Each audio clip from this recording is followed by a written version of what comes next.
regimes, and this is what I spent some time to talk about, across regimes, export and import across various regimes of our country. We've had some fluctuations over the years, our export, import, not stable over the years, as a result of sometimes commodity prices, as a result of global economic conditions, as a result of domestic policy and trade agreements. These are things that are also affecting our balance of trade. Anytime we have a deficit, and I'll show the slide, there's a slide before this, where we have the graph. For us to, there are no graphs inside? Okay.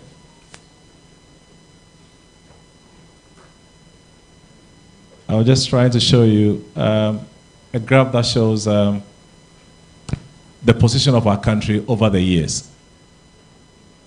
Since 2007, that was the essence of bringing the graph for us to appreciate what we are talking about. Unfortunately, it's not there, but I can also try and see if I can have it here. Quarterly, we have seen imports consistently over export. If you look at the quarterly data, from 2007 all the way to 2017, Ghana, we have experienced a consistent export, import over export. And when it happens, what will be the signal? Our students are here. When you have export, import over your export, what happens? You have a deficit. And when you have a deficit, what happens? What are the consequences? It affects your currencies as well. But if you see the trend, from 2017 upward, we saw a shift. Exports exceeding import from 2017 all the way to 2024, as of today, giving us a total trade what? Surplus. The figures are there. If you go to World Bank, WDI, you get these values. And anytime you have an surplus, you have your currency also appreciating, going up. Now the question now is, why are we having issues with our exchange rate? Because what it means is that other countries are buying more from you than you buy more from them. So the pressure on your currency should be lower. What then is the problem? That should tell you across regimes, from 2000, when our president, former president Kufuor handed over, we experienced that.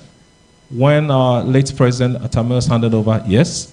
When our vice president Mahama handed over, we experienced that. It was only in 2017 that we saw that change. What is the cause of this? Why are we going through what we are going through, arresting the dollar? And I can show you the PND's law. There is a law, an export retention law, a foreign exchange retention law. We can check. The law says that, with the permission, let me read this here. Government of Ghana should review mining companies in Ghana, with the permission of Bank of Ghana and Ministry of Finance, have the right to retain less than 25% of foreign exchange earnings for acquiring machinery and equipment, spare parts, raw materials, as well as debt servicing, dividend payment, remittances in respect of quota for expatriate personnel. That is the law. We are recording a surplus, but when these experts are sending the earnings, they are required to keep less than, not less than. What is it doing to more than and less than? Not less than means what? Our students. So they are free to export more. And these are huge institutions, mining companies. And what showed you the gold, we export major. So when you are recording a trade surplus, and these funds are also being repatriated, then what happens? Arresting the dollar. Not rhetoric, but it should be backed by policies and measures. I think this law should be looked at again.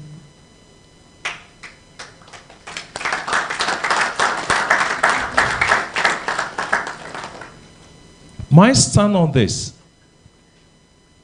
gold is a leading exporting commodity in Ghana. Therefore, the government of Ghana, in order to save the exchange rate problem, should tighten foreign exchange retention law to the extent that companies reduce the repatriation on their earnings, apart from speculations. Initially stated that the functions of exchange rates are balance of payments, interest rates, inflation, foreign direct investments, government debt. I am looking at one leg of that. That's a surplus. So, as part of what we want to say, we expect that arresting the dollar, for me, is a blend of political rhetoric and policy efforts by our government. We have seen a lot. And if you go back to see the trend, 2017,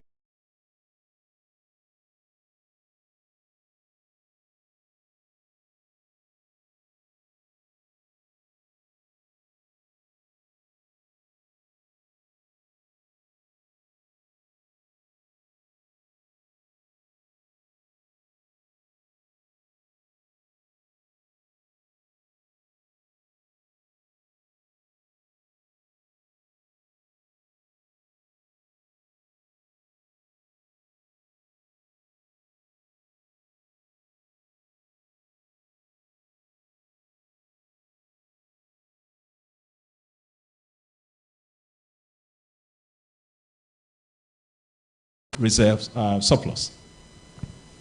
And then we have about 10 of them. The last one,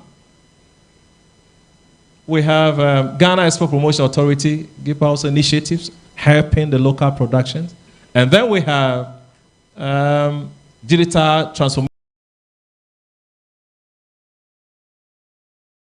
and e-commerce, investment promotion, and ease of doing business. We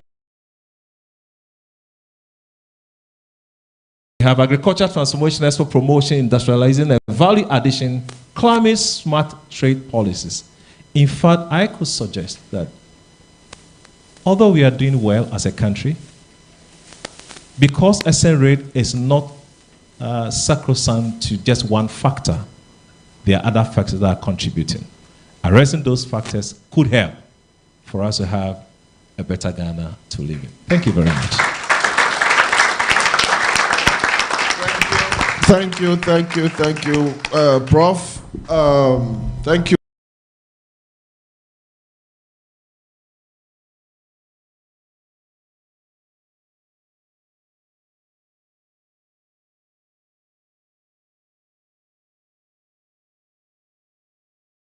Very much. Another round of applause for Prof.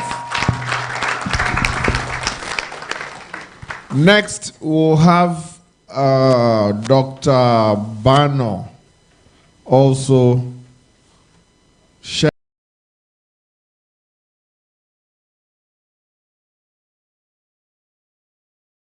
some words of wisdom with us on the economy.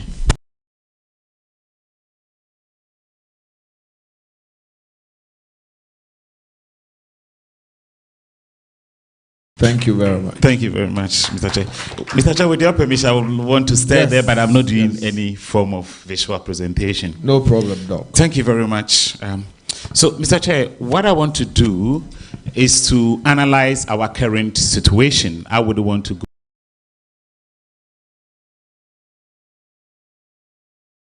go deep into the historical antecedents. I want to look at where we find ourselves here today.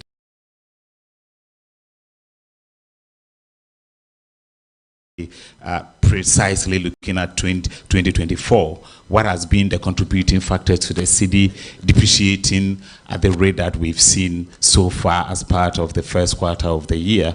Mr. Chair, if you look at the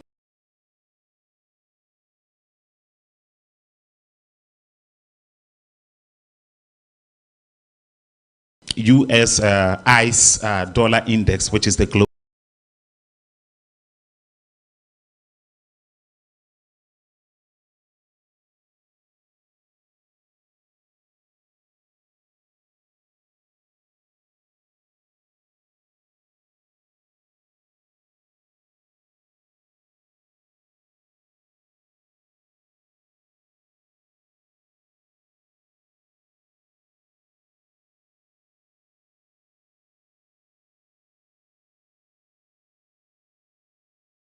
measure of the 21. Foreign direct investment to Ghana was about 2.4 billion. Now in 2022, foreign direct investment actually declined to 1.14 billion in 2022, which is showing a year-on-year decline of about 39%. Now, if you consider the African region as a whole, and you are assessing foreign direct investment, now in 2021,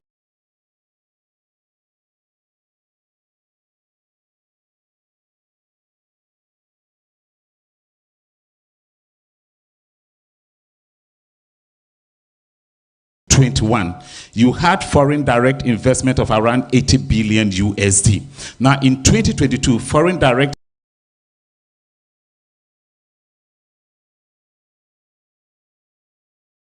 investment actually declined the whole African region by 44%, coming to around 49 billion.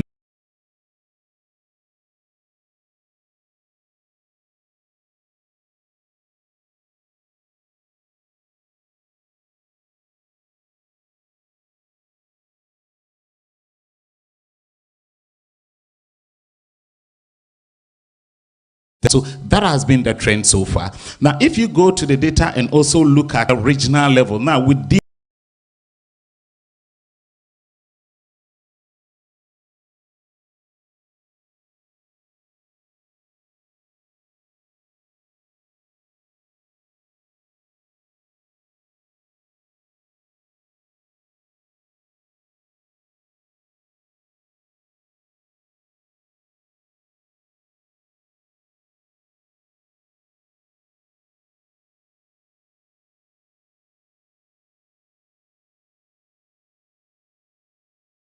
Africa, if you consider foreign direct investment, the other appreciation of foreign direct investment is the North African area, whereby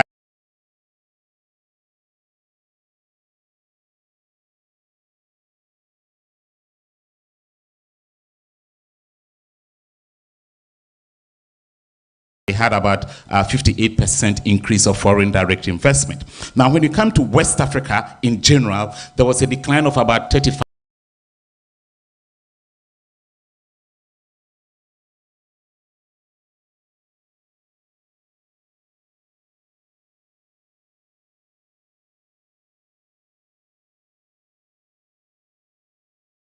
In terms of foreign direct investment.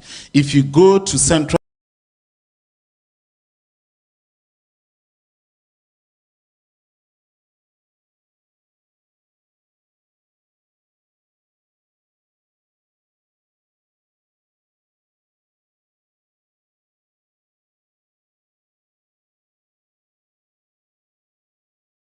foreign direct investment. If you go to East Africa, they also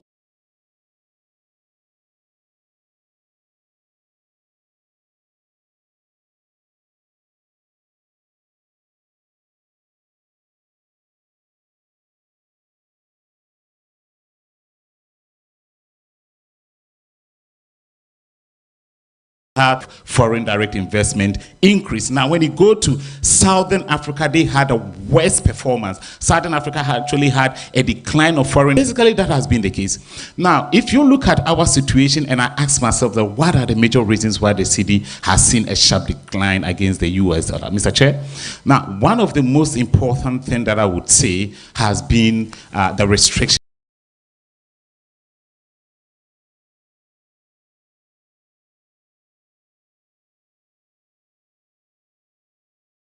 on the BUG intervention. I think Dr. Adonfe in his earlier presentation through its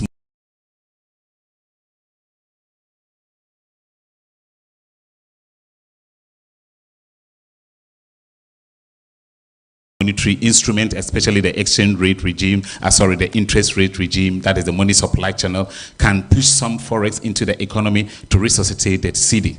But then, because if many of us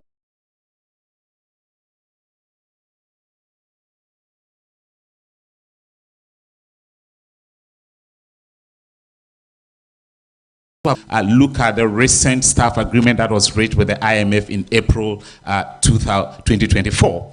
Now, the first criteria, or the first most important thing that you see there, was that the Bank of Ghana had actually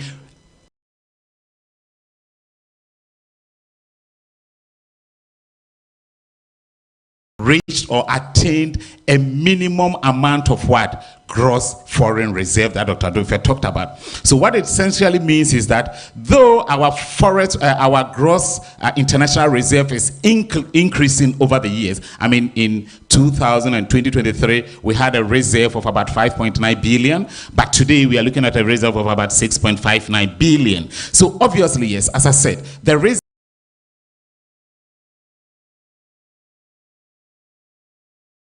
is appreciating over the years. However, because of this particular restriction, the central bank is not able to intervene into the markets, i.e. the central bank is not able to supply forex to the commercial banks, and for that matter for you and I to go to the banks and get it. And that is why you have a lot of people trading in the black market. I'll come to that aspect as well. Now, the second most important thing that I will touch on is speculation.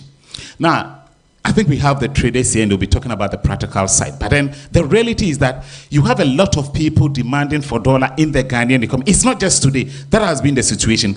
Actually, these people don't need a dollar to undertake trade or undertake production. However, they take these currencies and they keep it under their beds and speculate. And once speculation sets in and people are desperate, people are eager to know what is happening,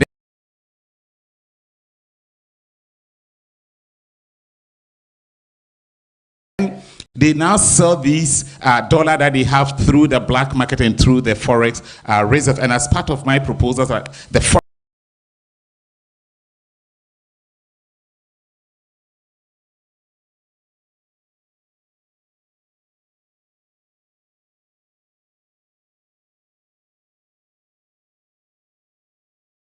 sector in terms of the forex exchange sector is one of the areas that I will look at. Now, Mr. Chair, quickly, to make my point very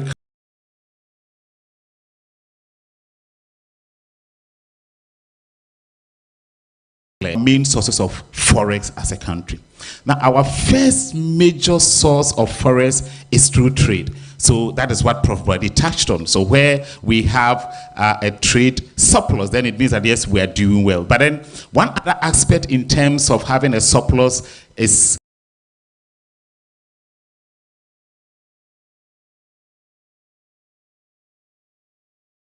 that you may be achieving a surplus, all right, but then it does not necessarily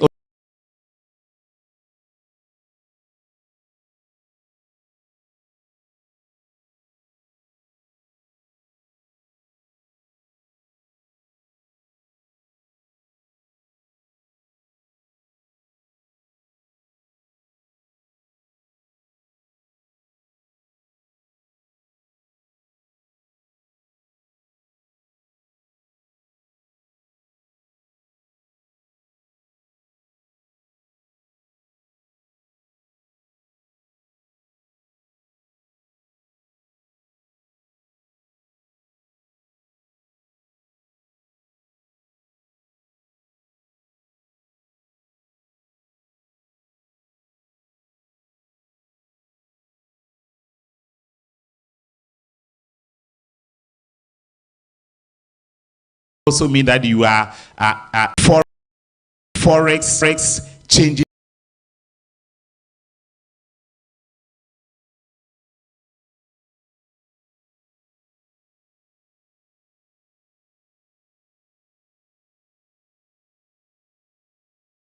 This AI tool will take your idea and create a complete book, complete with design, images, layout. There was a really pleasant moment, and that we said goodbye to each other nicely without knowing that we'd never see each other again.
As a substance that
That's a factual statement.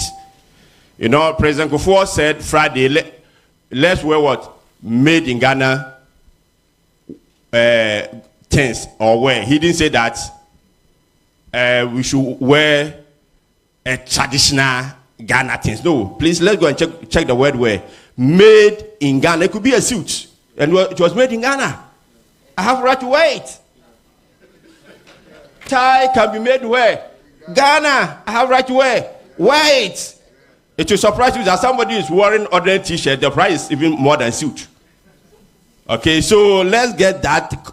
This made in Ghana. Where Friday wear means that things that were made in Ghana. It doesn't matter. It's a suit or whatever.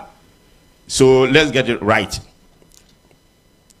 So when we're able to promote those things, then we end up getting more for ourselves, and it will lessen the foreign exchange difficulties.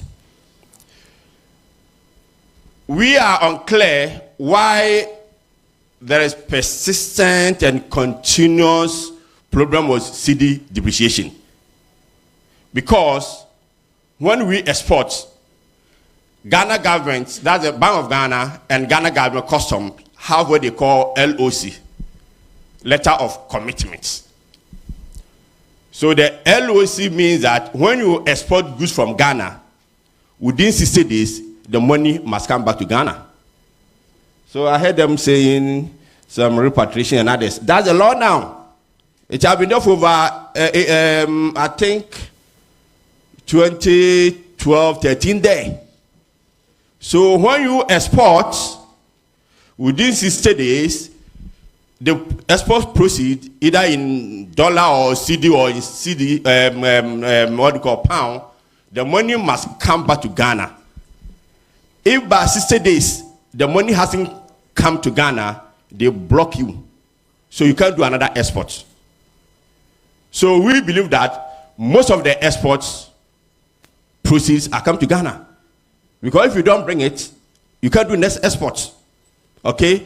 So there could be a fundamental difficulty that we are not actually aware of, that we need to begin to research, around it.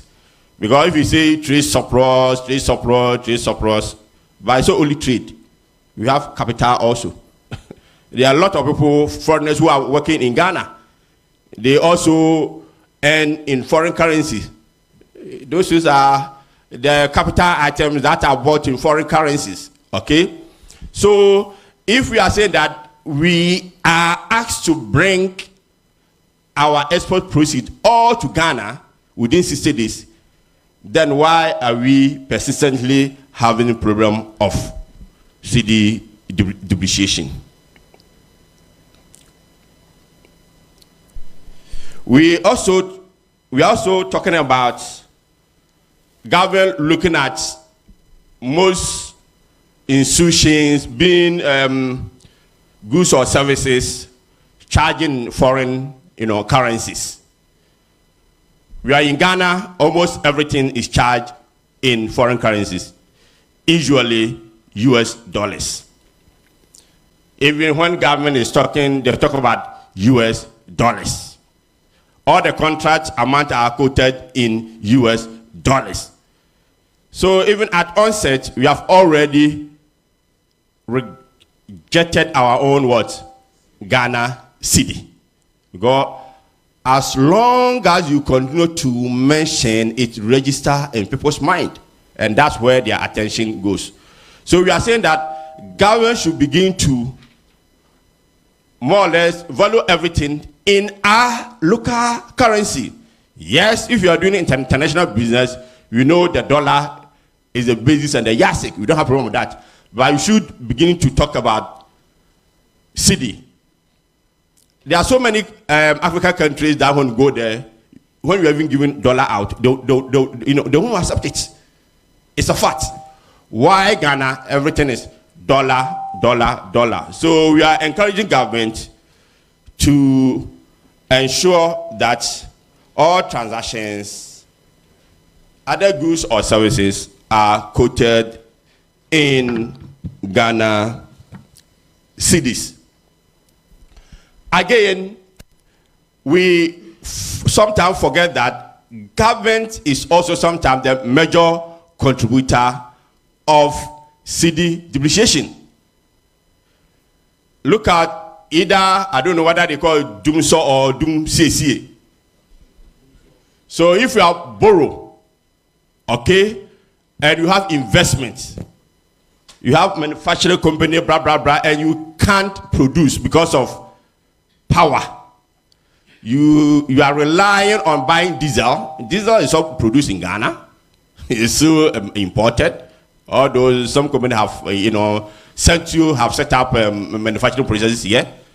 Okay, so all this one add to the effects of the cedi depreciation. Almost all government transactions are in dollars. Recently, we heard government president himself saying that they think that the cedi depreciation is at the cost of payment to contractors, road contractors, whatever contractors. So when they pay them, they have accumulated amounts. So when they had money, they pay them. Most of them might have used the Ghana cedi and buy dollar. So they think that is causing the current cedi depreciation. Why must contractor rush to go and buy dollar? Because that's a safe haven. As I said, on average, cedi has depreciated over 120% within 17 years. So even when I put it under my bed, it is what? Growing. So if it's growing, why must I bother myself going around looking for a place to get land, employ people, and never to worry myself? I'd rather buy dollar, put it under my bed, it's briefing all right, and every year I'm likely to get on average, 120%. What business is more than this? So, yes, that's our position. Thank you so much. Thank you very much. Thank you very much, Dr. Ituahene. Mr. Chairman, a few acknowledgements, please. We have in our midst Reverend Dr. Joyce Ai, founder, Salt and Light Ministries. We also have Dr. Che, retired U.S. military officer. If you are here, please let's acknowledge you. We also have in our midst the chief of Diakwa Central Region, Nana Amuakwa. Nana Amuakwa is also a lecturer and former head of public affairs, JCB Bank. Ladies and gentlemen, I'd like to acknowledge our media partners very quickly. We have the Daily Statesman, my ABC TV, the New Crusading Guide, the Enquirer, ABC News Ghana, the Daily Dispatch, Newsday, Movement TV, the Inquisitor, Global Multimedia, Ghana Guardian, Check Out Ghana. I also want to remind us that we are live on Movement TV, ABC News GH, and on YouTube through my ABC Live. Mr. Chairman, thank you. Thank you very much, my MC. Thank you very much. A round of applause for Dr. Ituahene again. So last on the bill, we have Mr. Amwateng, who's also going to share some experiences with us on arresting the dollar. Thank you. Let me follow the tradition. Good afternoon. And because he's in the crack around and saying, the doctors have spoken. We from the business sector, I don't want to be here because we know the problems. The politicians, they know. What are the problems? They know. No politician can mount a stage, put his or her hand on the chest, and say he doesn't know the problem. But I will attempt to make about 4 points. If government will listen, it will reduce the pressure on the city. One is demurrages. And what is demurrage? Demurrage if you ship your container or your vehicle and you've been given about 14 days to clear, failure to do that every day, you'll be charged $100. 1 year, we pay $840 million demurrages.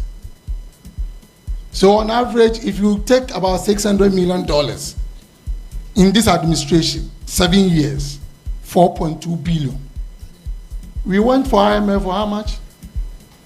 Oh, are we not here? We went to IMF for 3 billion. And we have just allowed foreign vessels to come in to take away 4.2 billion. And it has been one of the things that I do. We don't normally just throw our hands into despair, always blaming government, always mentioning the problem that they know. But we also profess solution. If government want to deal with this problem, it is easy.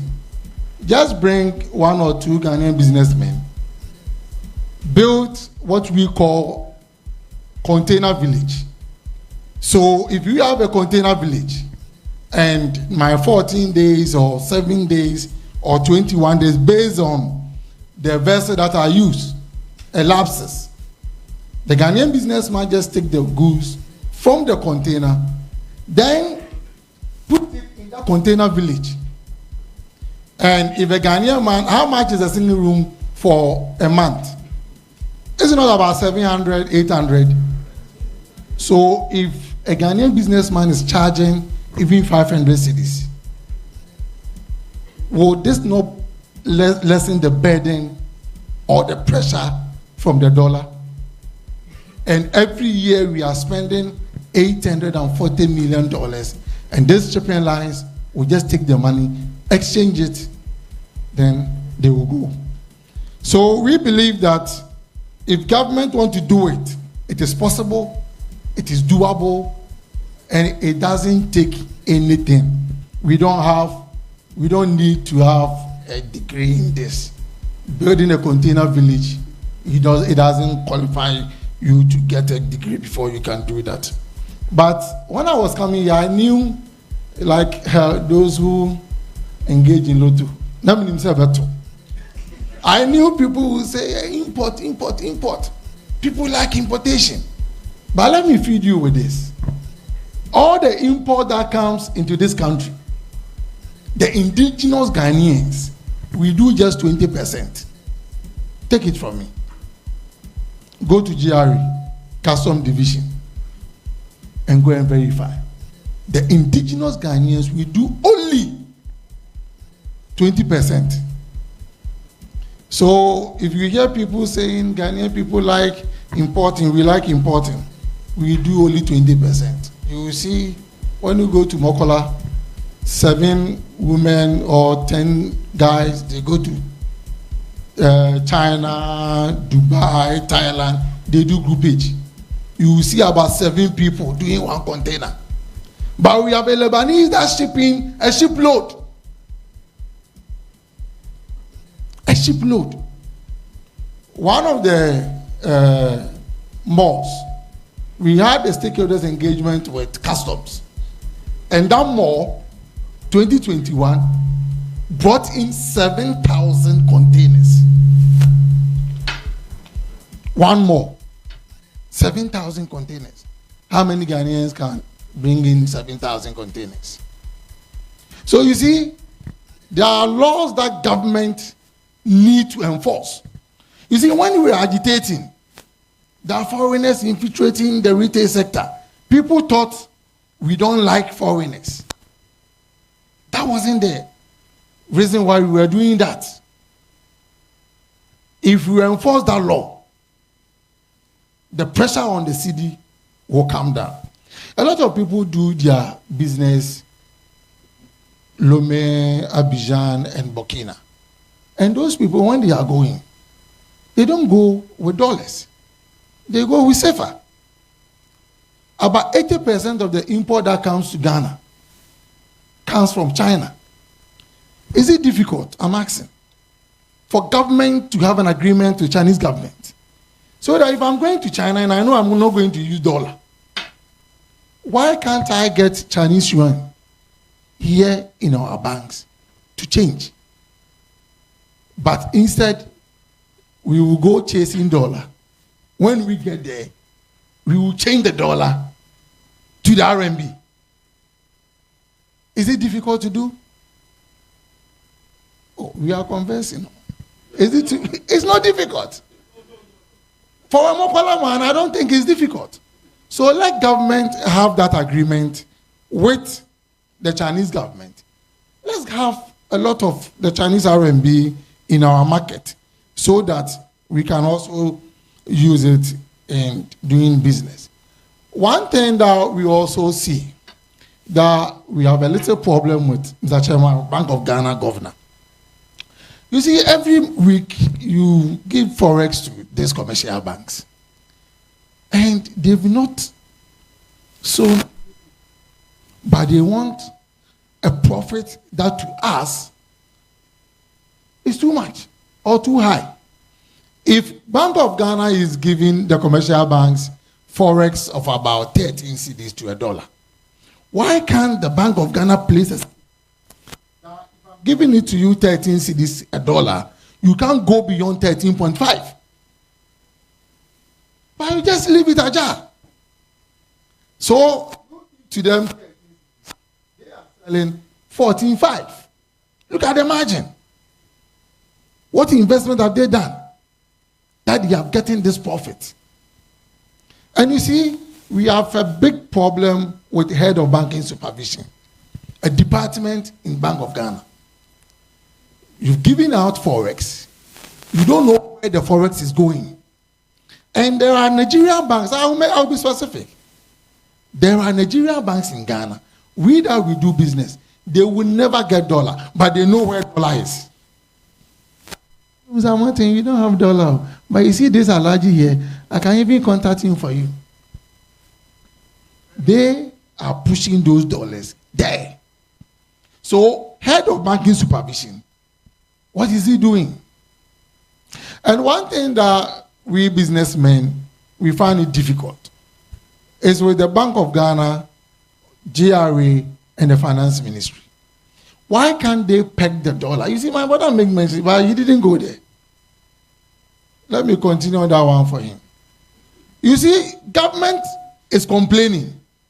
But when you go to Tema and Takrade, your duty will be calculated in dollars. And last I heard, I was in China, I heard something online, so I called one of the commissioners. He said, hey, I want it, don't bring it there. I said, but you issued that statement. I have seen your signature on the statement. GRA do their calculations in dollars, but we pay in cedis. In paper, no lie, I brought my paper here. One of my duties, it is here. Everything is in dollars. You see, there are a lot of government agencies, the building that they are occupying is in dollars. They've rented them in dollars. We all know it. But you see, we live in a country that we know the problem, but we will pretend and behave as if we don't know the problem. Sometimes I don't get it. We know the problem. Why are we doing that to ourselves? So we know that if they are able to also peg the dollar at the port, you see, we know what you are doing. Just peg it for the businessmen. That about in the next 3 months or in the next quarter, the rate that we'll be using in calculating your duty is 13. One, it helps the businessman to project. We've been fighting, we've been talking about this for more than 7 years, and nobody is listening to us. So, as the dollar is going, every Tuesday when you go to the port, the exchange rate changes. So, when my brother said, as if when the dollar is moving, the politicians like it, they enjoy it. They enjoy it because as the city goes, when you go to the port, today is Thursday. So sometimes I pity our freight forwarders. Let's say you brought in a vehicle and your duty is about 80,000 today, and you are unable to raise that 80,000. Trust me, next week it will go about 82,000. So if care is not taken, you might think that the freight forwarder is just lying. But every Tuesday, so please, government, peg the dollar rate at various spots so that we know that in the next 3 months, this is the rate that we are using in calculating our duty. The last one, before I take my seat, Mr. Chairman. You see, what is the reason why a lot of people bring their investment in Ghana? It's not that we are the handsome or the beautiful people on this continent. It's because of the peace that we are enjoying. And one good thing that this government has done, that anywhere I'm giving opportunity, I want to commend them, is good for oil. And we can expand it. Because if you are signing an agreement that we want to come and invest here, we can also tell you that 50% of your profit, you can use those 50% of your profit in buying gold. Don't we buy gold in cities? Huh? We buy gold in cities. We buy cashew in cities. We buy cocoa in cities. So why should you allow them to repatriate everything 100%? Then they'll be chasing the small businessman in Mokola with the little dollar that we have. So if indeed you want to do business in Ghana, you should be able to go by our laws. That yes, 50% of your profit, we have cocoa, then we have cocoa board since I was born. Syndicating law. Why? Can't we sit down with this expatriate that, hey, we have cocoa. That 50% of your profit, use it to buy cocoa. When you get outside, cocoa is a commodity that it will not be difficult for you to sell. Likewise, gold. We think if government is able to do this, it will take a lot of pressure from the dollar. Thank you.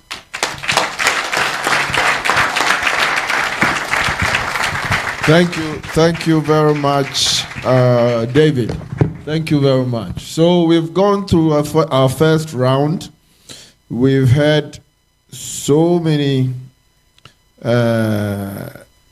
drivers of the forex, from reserves to tastes and preferences, to imports, to exports, to demurrage, to trade balance, to gold for oil. We've had a lot. The last round, we're just going to look at the future. So yes, we are in a political season. A lot of our political leaders are promising the electorates, and they are telling them lots of things. So, Prof, from where you sit and all the things we've heard, what are some of the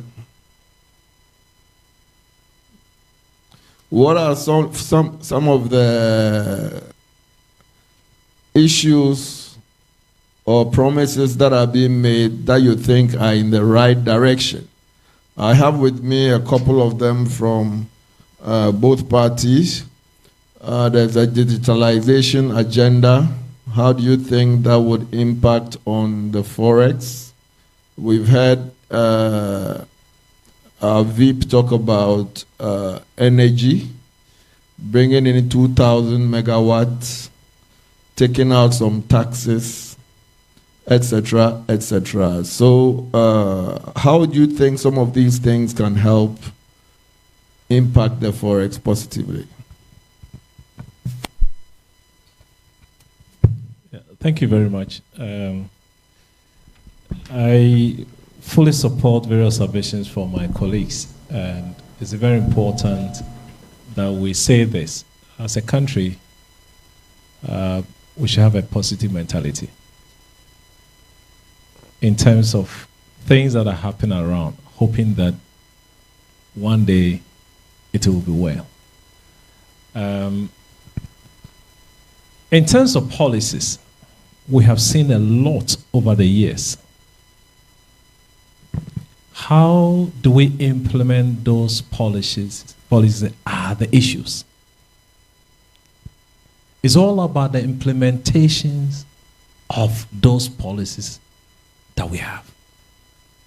Initiating them or coming out of the policies, fantastic, nice. How do we implement them? The way forward. Yes.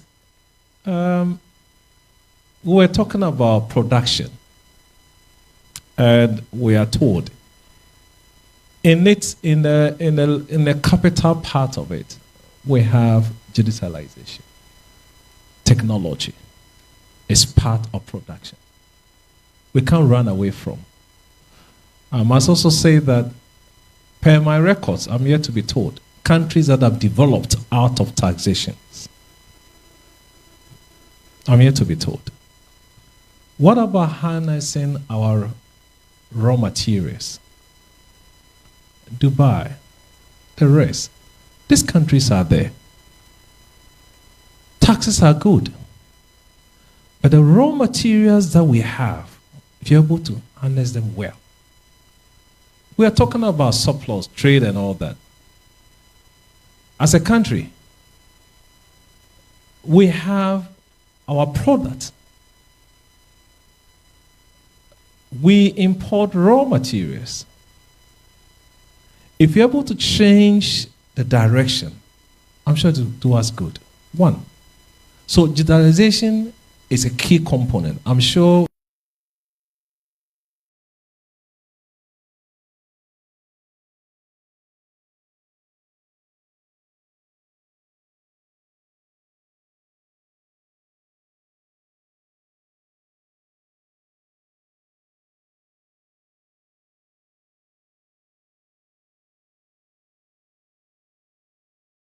source of borrowing, but rather the cost of borrowing, which you have forgotten. Because any time that you are in a mess or you have a problem, the next level is to think about, where do I get money to eat? We don't think about the cost of getting that money. It's good to borrow, but then we must also think not the source only, but rather the cost of the borrowing. And the last thing that I will say is the fact that we should be able to increase local production content as a country. That's very fundamental. Don't get more products outside. If we are to stop bringing product outside, we must have a substitute in our country. Thank you.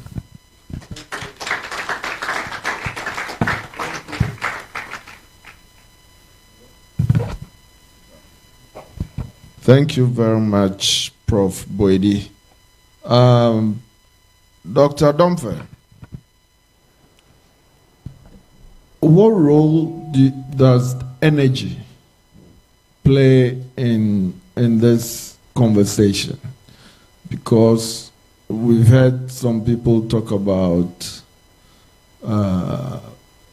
trying to build a 2,000 megawatt, Dr. Baumia saying he wants to build a 2,000 megawatt solar farm.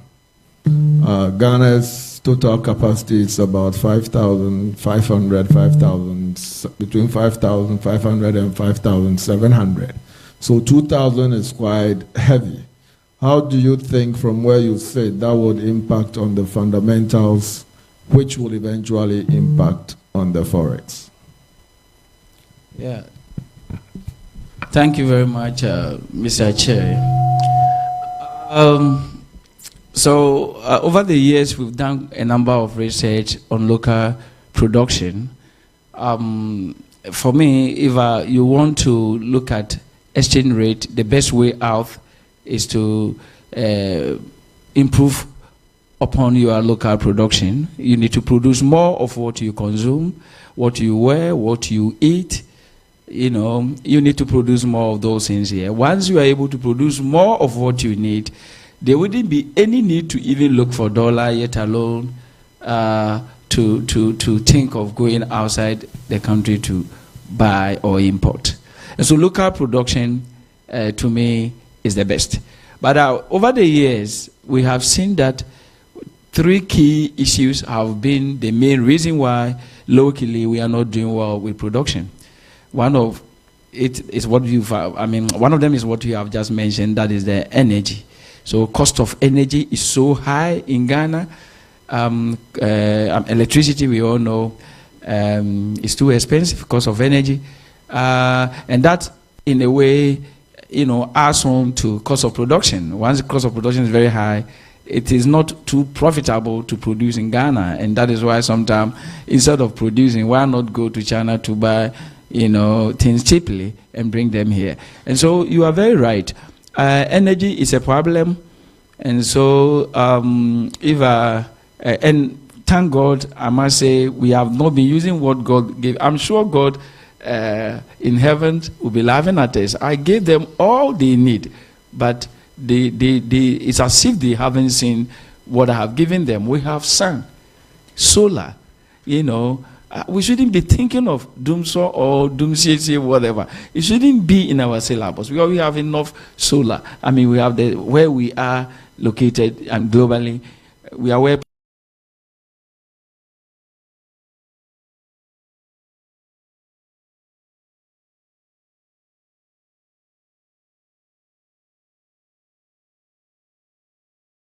becomes lower, it will become more profitable to enter into businesses. A lot more of us will enter into businesses. We produce more, we would then employ more people. Once we engage more hands, what's going to happen is that government is not going to rely so much on loans. Today, they go to take $1. In the next 2 years, 3 years, they're going to pay $20. And so as we speak, almost about half of our tax revenue is being spent on interest payment. And about half of it is in foreign currency. So anytime government is honoring their interest payment obligation, CD, you know, depreciates. But once we're able to produce more, we engage more hands, more people are going to work and pay tax. Today, as I speak with you, almost about 14 million Ghanaians who are supposed to be working, only 2.3 million pay income taxes, because most of us are engaged, and we are engaging ourselves in informal, you know, kind of businesses that government cannot track. So, in the nutshell, I come back, I say cost of energy is a problem, and so any government who really wants to address dollar would want to work on that, improve upon that, to feed into lowering cost of production, to boost our production, for us to cut import, of course, enhance export as well. Thank you.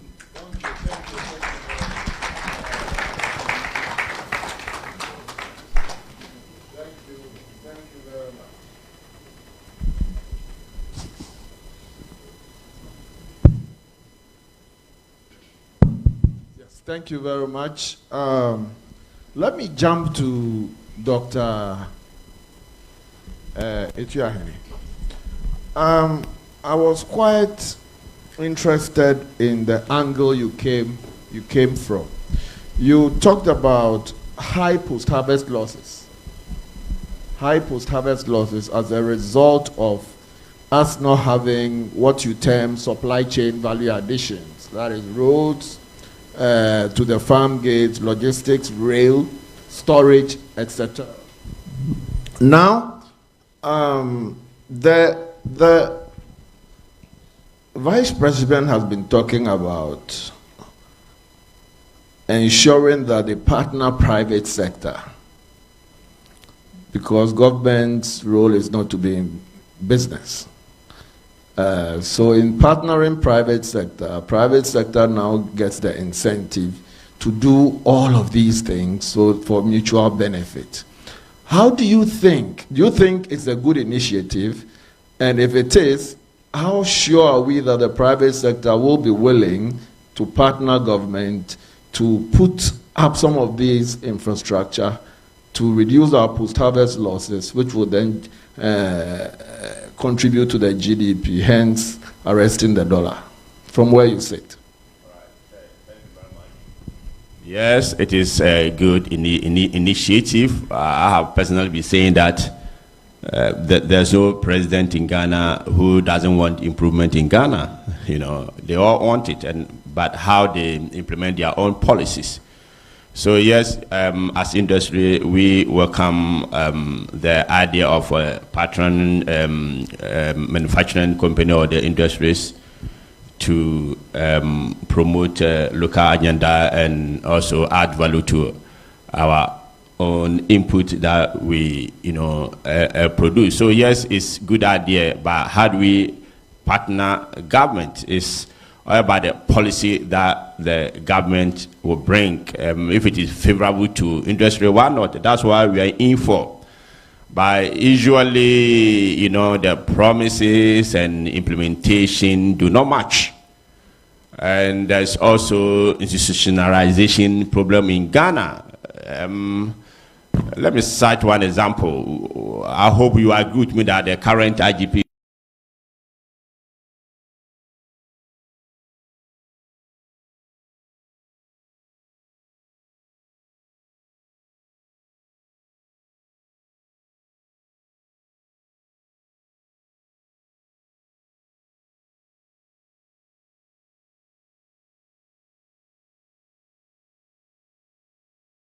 we welcome him, but we want it to be institutionalized, not only his term. It should be there for Ghana, so that when it's not there, those good ideas will still be working. Thank you. Thank you very much. Thank you very much. The same question to Mr. Amwating, but in a different form.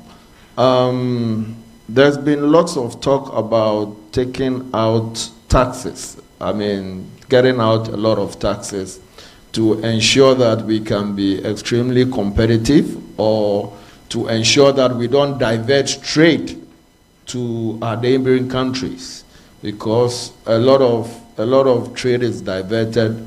Some claim a lot of trade is diverted as a result of our high taxes to our neighboring Togo and Co. In light of this, how do you think this can also incentivize private sector to ensure that they partner government to achieve the vision we all want?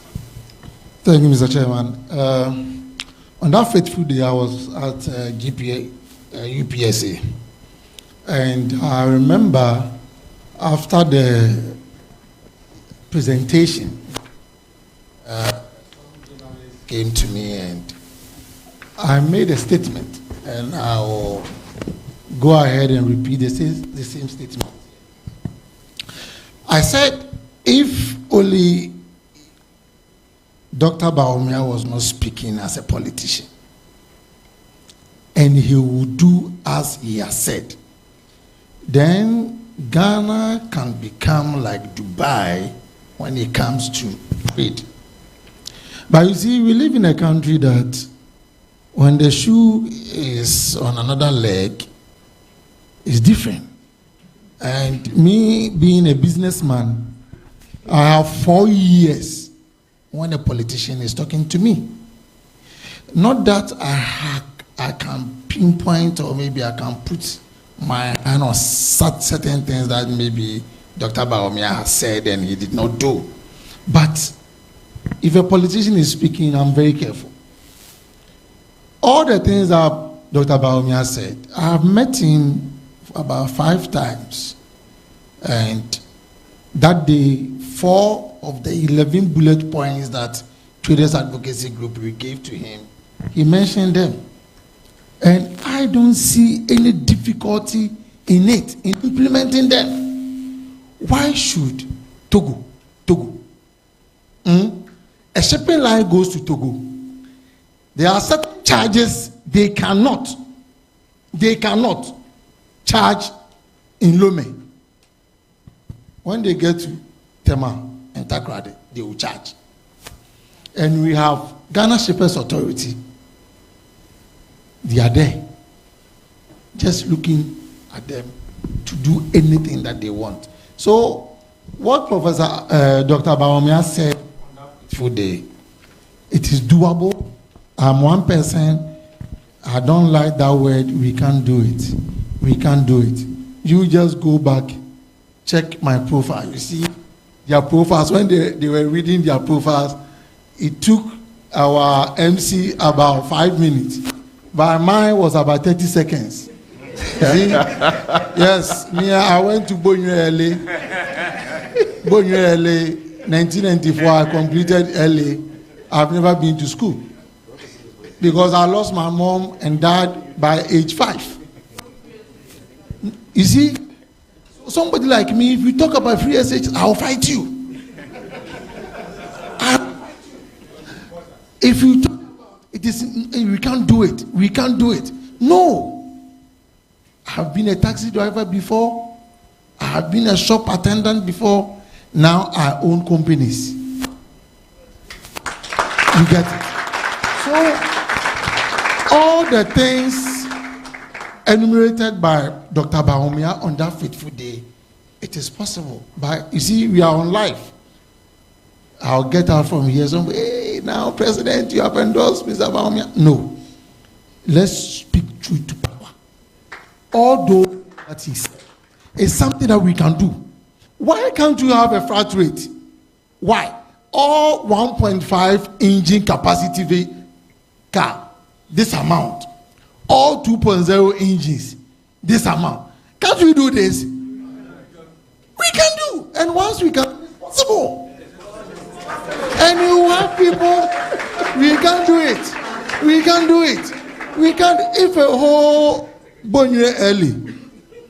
Now I'm sitting with doctors, professors. It's possible. You see, I believe in one thing. The young people here, just listen to me. Never associate yourself with somebody. Oh, you into me yet? We can't. Oh, yeah. No. Run away from those people. Associate yourself with people who have vision, people who are forward-looking, people who think it is doable. And now we sit here, we do this, a lot of things turn around. So, Mr. Chairman, whatever Dr. Bawumia said on that day, if you are able to do that, and the landlord countries surrounded Ghana are coming here, they are coming with Forex. So if we have our duties like Lomé, the peaceful nature of our country, people will prefer Lomé and Ghana more than Burkina, more than Lomé, more than Abidjan. And once they are bringing Forex here, we will get enough Forex. So the pressure on our city will go down. So to us, from a man from Mokola, we think it's possible and it's doable. Thank you. Thank you very much. Thank you very much. So last on this panel, we'll go to Dr. Bano, and then we'll have 10 minutes for questions from the audience. You can direct it to anybody you want at all. But Dr. Bano, you have been quite passionate about the key drivers of this Forex, from deficit financing, trade balance, etc., etc., etc. There's been arguments that Ghana has gone through this cyclical nature of Forex. I mean, Dr. Chiahene talked about from 2007, when it was 0.75, till today is now 50, and an average of 120 depreciation a year. That is not pleasant in the years of everybody. That means that we've had a problem, a systemic problem in this country all over, because our fundamentals have been weak. From where you sit, and I can see you're a numbers guy, you always talk about numbers. From where you sit, if you look at the key drivers of Forex with respect to the fundamentals, i.e. deficit finding, tax revenue as a proportion of GDP, etc., etc., etc. Do you think we are making progress? Thank you, Mr. Chairman. So like you rightly said, I think the numbers will speak to whether we are making progress or not. Now, first of all, I want to begin by categorically stating that we cannot arrest the dollar with sweet talk. We can only arrest the dollar with effective implementable policies. So we can only use policies to arrest the dollar. There is no other way aside this. There should be an intentional policy. Now, so you spoke about numbers, and like I mentioned earlier, one of the areas that we've been spending so much as a country to import is the agricultural sector. In fact, in 2022, we spent 2.6 billion on agricultural products. And when I talk about these agricultural products, the major products here are rice, wheat, and poultry. Now, if you look at the numbers between 2021 to 2023, now, between 2021 to 2023, rice import actually declined by 45.3% between that period. And this did not happen as a result of miracle or prayers. It happened because there was deliberate intervention through the Planting for Food and Jobs, through the siting of critical rice processing factories across the country. So this is what the data is saying. Now, further into the data, you could see that the total rice import, which in 2021, that is 2021, which was 805,000 metric tons, fell to 650,000 metric tons in 2022, and subsequently to 440,000 metric tons in 2023. So this is telling that clearly we are doing something right. So if previously we were spending close to 2.6 billion to import these products, and today it is declining by almost 50%, then it tells us that we are saving close to about 1.5 billion thereabout every year on just importation of rice. So clearly, in terms of policy-wise, we are doing something right. Now, another critical angle that we also look at is the car sector, the transportation sector, that we import close to about 120,000 cars, which cost us over 1.14 billion a year. However, because of policy-wise, we have about 6 car assembling plants in Ghana. Now, these 6 car assembling plants can annually produce 120,000 brand new cars, because I have already stated that out of this 120,000 cars that we bring in, 90% are second-hand. So what is left, Mr. Chairman, is to have a good credit system. Now, talking about good credit system is whereby you have a robust, efficient banking sector. And Mr. Chairman, this is where policy becomes critical. And this is where restructuring of the financial sector makes a lot of sense. Because if you don't have a robust financial system, just like you have in South Africa, then of course you cannot guarantee loans for individuals to have access to car. Now in South Africa, for example, where I taught at university, now once you finish university and you start working, you have the automobile companies chasing you for car. You go and you don't need to pay a dime in order to own a car. In Ghana, it's the opposite. Why? Because we also don't have an efficient, good credit rating system. So these are systemic issues that we need to address. And for that matter, if we had any policymaker who will be able to address these systemic issues, then clearly we will be making frantic progress. Then we go to the fiscal deficit, Mr. Chairman. Now, the fiscal deficit over the years, and when I talk about the fiscal deficit, is a situation whereby you have always your revenue being less than your expenditure. That if you look at the data from 2012, for example, 2012, we did the last 15 years was where we have one of our worst fiscal deficit of 11.6% of GDP. Now, what is the repercussions on exchange rate depreciation? Now, when you have a fiscal deficit, you have 2 ways out. For example, if you're a man and you live with your wife and you have kids, and you earn 2,000 cedis a month. And then at the end of the month, the bills that you are supposed to pay, including the feeding fees and your kids' school fees, including the housekeeping money, is about 2,500. Then you are always found to go and look for 500 Ghana cedis to come and augment your 2,000 Ghana cedis. Now, if you are a husband, you may have 2 options. Your first option is to go to a friend or a family member who might give you that 500 cedis interest-free. Now, if you don't have a family member or a friend who will give you that 500 cedis, then the next option is for you to go outside there and look for a loan, which will obviously come with an interest. Similar to the case of any government across the world. Once you have a huge deficit and your central bank may not be in the position to finance that deficit, then you are compelled to go out there and borrow. Now, remember that in most of the loans that we have accrued over the years, these are loans that are denominated in foreign exchange, to be precise, the US dollar.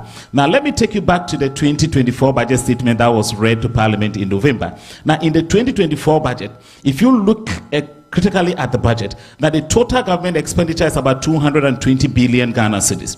Now, out of these 220 billion Ghana cedis, we are having 119 billion Ghana cedis going into the payment of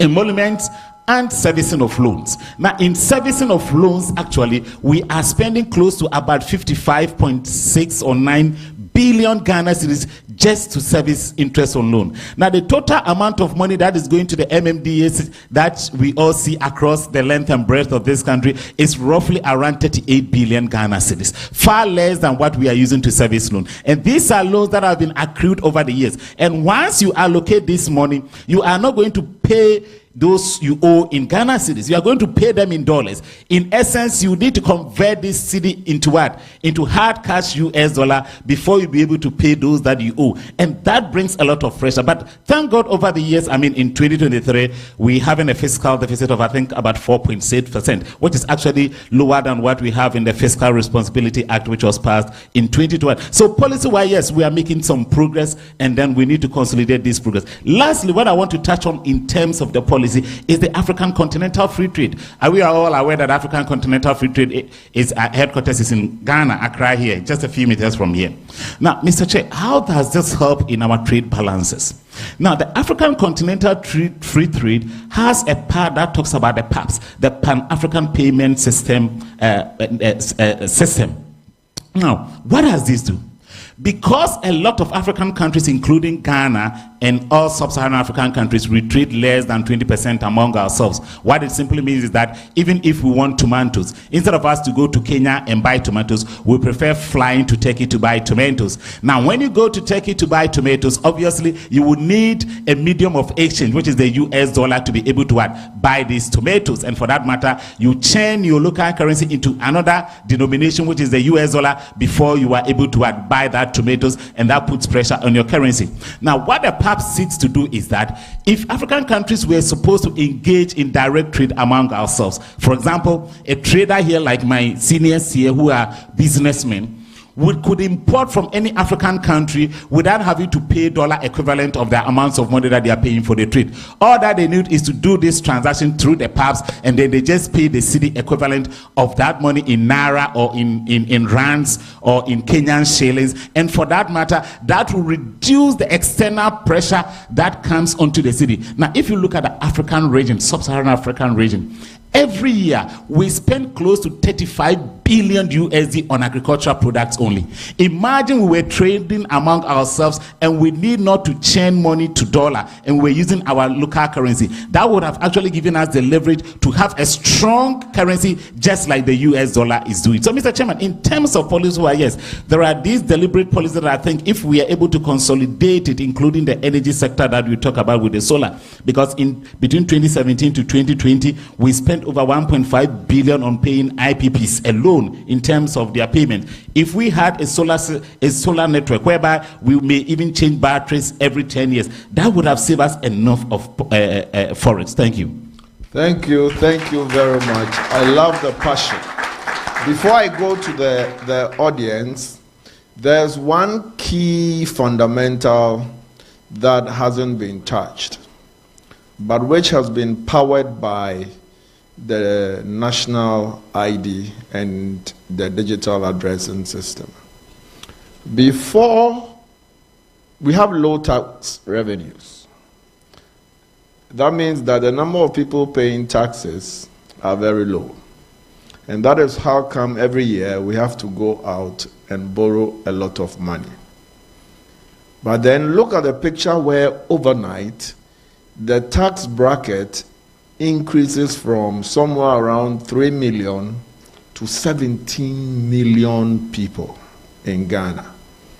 We know where they live, we know their bank account, we know what jobs they do, we know whether they are earning income.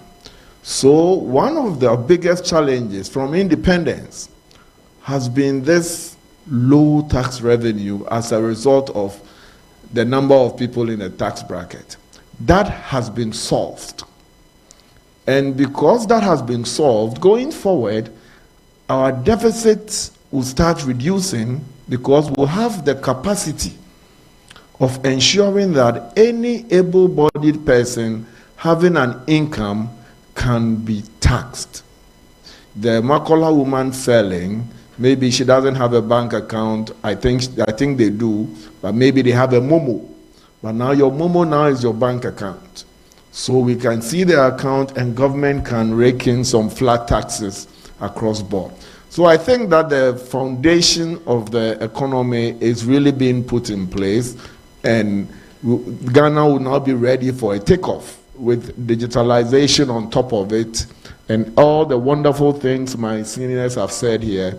I think the country is ready to really take advantage of this Africa Free Trade Continental Agreement area and then all the other benefits that would accrue to us. So having said that, I'm going to have 10 minutes for questions from the audience. The first, I see a hand here. One, Honorable Ninoy.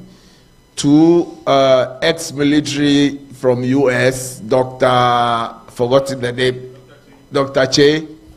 So Ninoy, Dr. Che, Efia, Engineer Efia Nana, Efia Sapong, sitting back. Oh, 3, 4, the name, Charlotte, 5, 6, okay, that's the first round. So let's hear from 7, MC 7. So let's hear from the parliamentary candidate of this constituency where we are sitting. Thank you very much, Mr. Chairman. And thank you to our senior lecturers. And my question basically goes to everybody on the panel. I think for us sitting here, most of us are laymen who do not really understand most of the economical issues that goes on. Now, this is hard to say, thinking about my position now, but I have to say it. So we have people vying to lead this country. We are talking about arresting the dollar. We have people putting up their ideas to us and telling us, this is how I want to direct the country to go. We have one who says we are getting flat tax rates, we are going to get tax reliefs and all that. We have the other one that I cannot understand the policy very well. My question is, why don't senior people like you take both policies and both ideas, digest it, and then let us know? Because most of it is like, I don't want to say it, I want to say it. Let us know, is this doable? Is this actually going to be done? Because if you talk about, like Mr. Martin said, if you talk about the issue of not trusting politicians, so even when they bring the policies and the ideas, you don't really know whether they will do or not. I think that's why we have a two-term governance system. If somebody comes to me and tells me, okay, I need a job from your company, I interview you, and the guy says all the sweet words, and I say, okay, I'll give you a try. Take and go and do. And then after the probation, the guy cannot do it. I'll kick the guy out. But first off, I need to understand the policy or the issue the guy is talking about. So we have these, we are confused as the youth. I'm telling you, I go around and I listen to the youth a lot. They'll say, Charlie, again, this one says this, but what do we do? And then I am not a lecturer. I, unfortunately, am not an economist. But when we have the opportunity to listen to you, you should be able to let us know that this policy, yes, is good for us. This one, no, we don't think it will work. You know, give us something to stand on. Give us something to listen to. Give us something to go out there and understand that, look, it is an idea. Before you arrest the dollar, you need to put ideas down. I normally would say planning is always 90%. You have to plan and plan well, because you fail to plan, you plan to fail. So please, when we get these opportunities, I really would like that we hear a lot from you. You are the ones leading when it comes to these things. Some of us are students on your campuses and all that. So when we have the chance that we listen to you, tell us, okay, this policy, no, Charlie, this one I think is just mere talk. Because for me, flat rates with taxes is a good idea, because I import too, I have a business. So if every 20-footer container, and I know that this is how much it's going to cost me, and it's not going to be in dollar, then I will not be panicking, and then I will not have to go and talk to a black market person and hold dollar and all those things.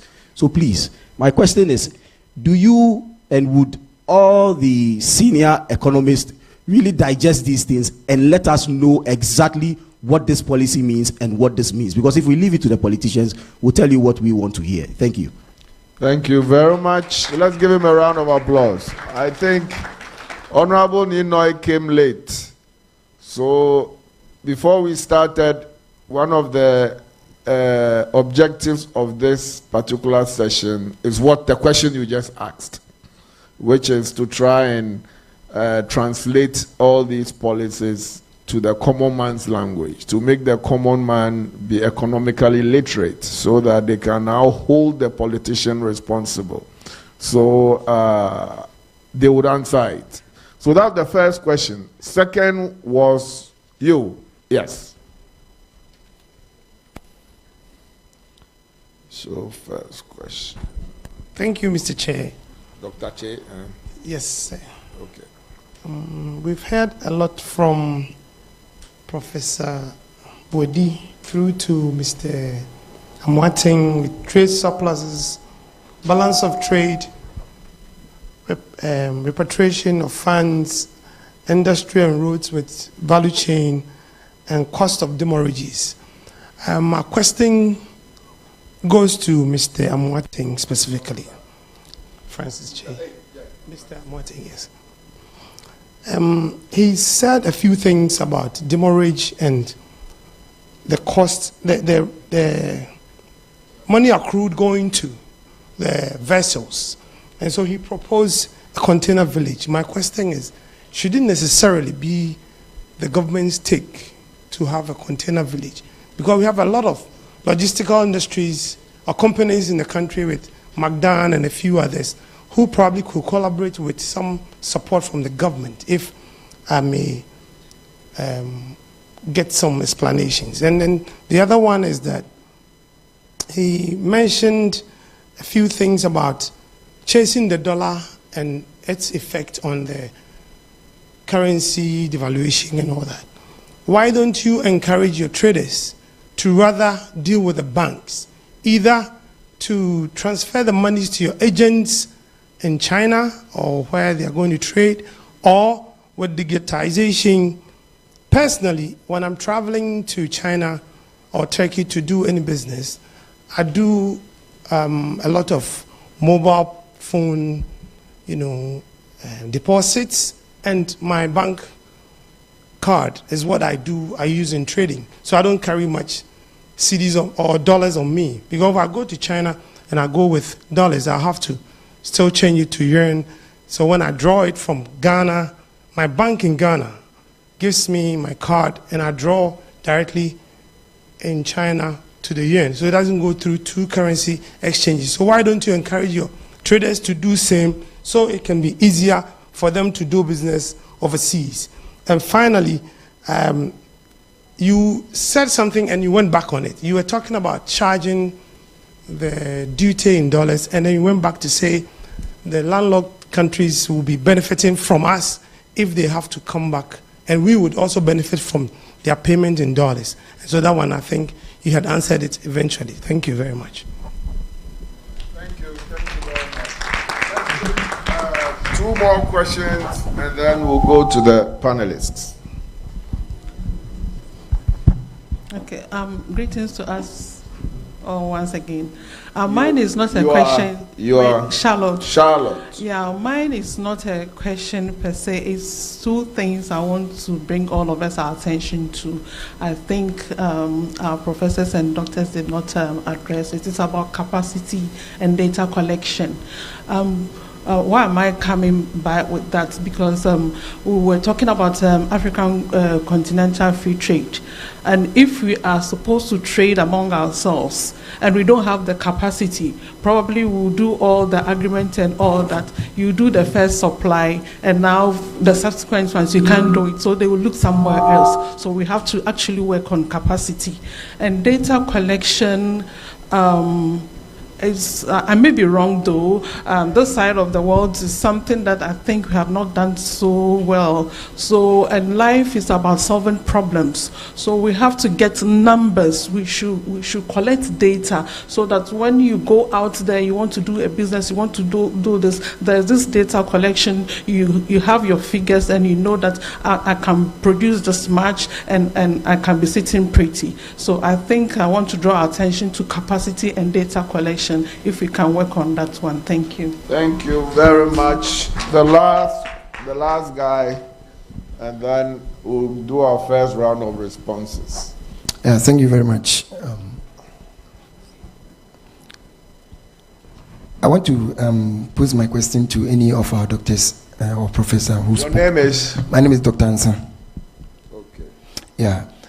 On the issue of policy and governance of systems, especially with respect to the black market, I want to understand something. Mr. Martin, whilst he was speaking, made a comment that you go to banks, you are not able to get the dollars you need to transact your business.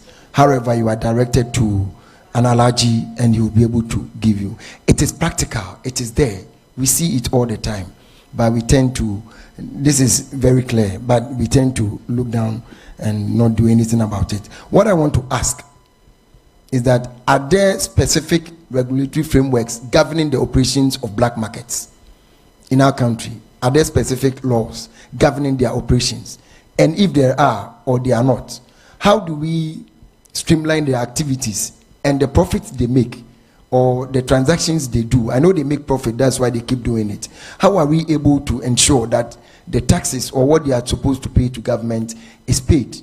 That is my first question. Second, the second question had to do with our taste for other products from elsewhere. I think that Nigeria has done something which is very significant for all of us to study or to emulate. In their line of production, they saw that rice, intake of rice was high. So to curtail it, they tried to produce their own rice. However, that is not tasteful as the people would want. There is a specific policy direction that a certain ceiling is being put on rice importation, and the locals or every other person is supposed to consume the rice that is produced in Nigeria, thereby reducing their importation and minimizing the exchange rate for their naira. How is Ghana emulating this step and trying to do same so as to reduce the importation? I know the fundamental problem is that some people are making profit with the importation of rice because we consume it, and so when they import, they get their money. How is government going to ensure that that is reduced so that we rather encourage the local production for people to get in love with whatever? And then finally, I thought you said you had two. No, the final one goes to Prof specifically with respect to the policy or the law on retaining of dollars. How are these retentions monitored and the audit mechanisms that have been put in place to ensure that, because it is the dividend they declare that they repatriate. How are we monitoring it to ensure that the mechanisms that are put in place to curtail this exchange rate, or how is government going to increase its value of retention so that the repatriation will reduce and ensure the dollar stabilization? Thank you very much. Thank you. There was a last hand there. Let me take that, and then we do the panels will take the attempt to answer. Engineer Nana Sapon hasn't. Okay, we'll be coming to her. Okay. Mr. Chairman, I'm Nicholas from Accra Technical University, and I'm a level 100 student. And then my contribution and question is about healthcare in this country. And we can all attest to the fact that most of the elites in this country travel out elsewhere or outside this country to seek medical attentions. And also, the contributions from the panel is more on agriculture and vehicles and stuff, but no one has mentioned the cost of MRIs, ECGs that's come into this country. Have anyone bothered about the cost of such devices? They come at so much high cost. And then from now, I'm also a biomedical engineering student in ATU. I don't know what the future holds for me, because it is more as if we are learning what is in the book, but I don't see any light in manufacturing that kind of machines in this country. Here lies a case where other countries still have this program booming, but they don't only look at production, but also they are looking at research and then developing new devices. But now here in this country, we are only looking at importation of these devices, and they come with so much duty and cost. So why don't we develop our educational system, build a research team, and then even if it is copying what another country has already done, by trying to also build the same thing before we move on to advanced researches, that will also help reduce the cost of these importations and stuff. And so that's the question. Thank you. Thank you very much, Nicholas. So the first question, Honorable Ninoy talked about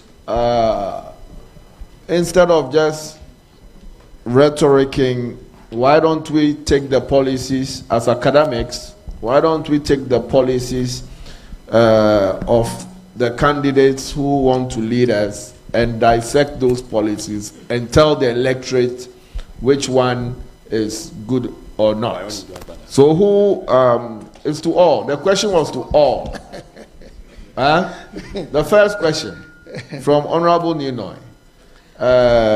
He says, all the academics sitting here, why do you pretend to shy, or why do you shy away from dealing with a real issue, which is taking the policy from this party, taking the policy from this party, dissect it, and then educate the electorate on which one will take the country forward? Thank you. Yeah, I want to quickly attempt to answer this question. Yeah, so taking myself as an example, I am a lecturer at the Center for Social Policy Studies, and we always would want to look at policy issues, especially the political parties, what they seek to do and how we understand it. And I'm sure most of you here have seen me on air, on television, always explaining, sharing my opinion on some of these things that we hear. 24-hour economy, I've been almost everywhere trying to say that it will be very difficult for Ghana to see 24-hour economy because it is demand driven. I talked about arresting dollar, what we are talking about even today. I've been mentioning it almost everywhere that when Bawumia said we should arrest dollar, he didn't mean that we should go with gun to arrest dollar. He was talking about policy. Our brother, young brother, just talked about how we could produce most of the things that the health, personnel use. Even if we are not able to produce that, he was asking first when people, anytime a rich person becomes a little bit indisposed, the person is going outside to seek medical attention, and really they go with dollars. And so in my opening remarks, I talked about that if you are able to improve the health care system and then the educational system. Today, so many people are traveling from other countries to study here because our educational system is robust. In my class, my MBA class at Legon, I have a student coming all the way from Germany, right?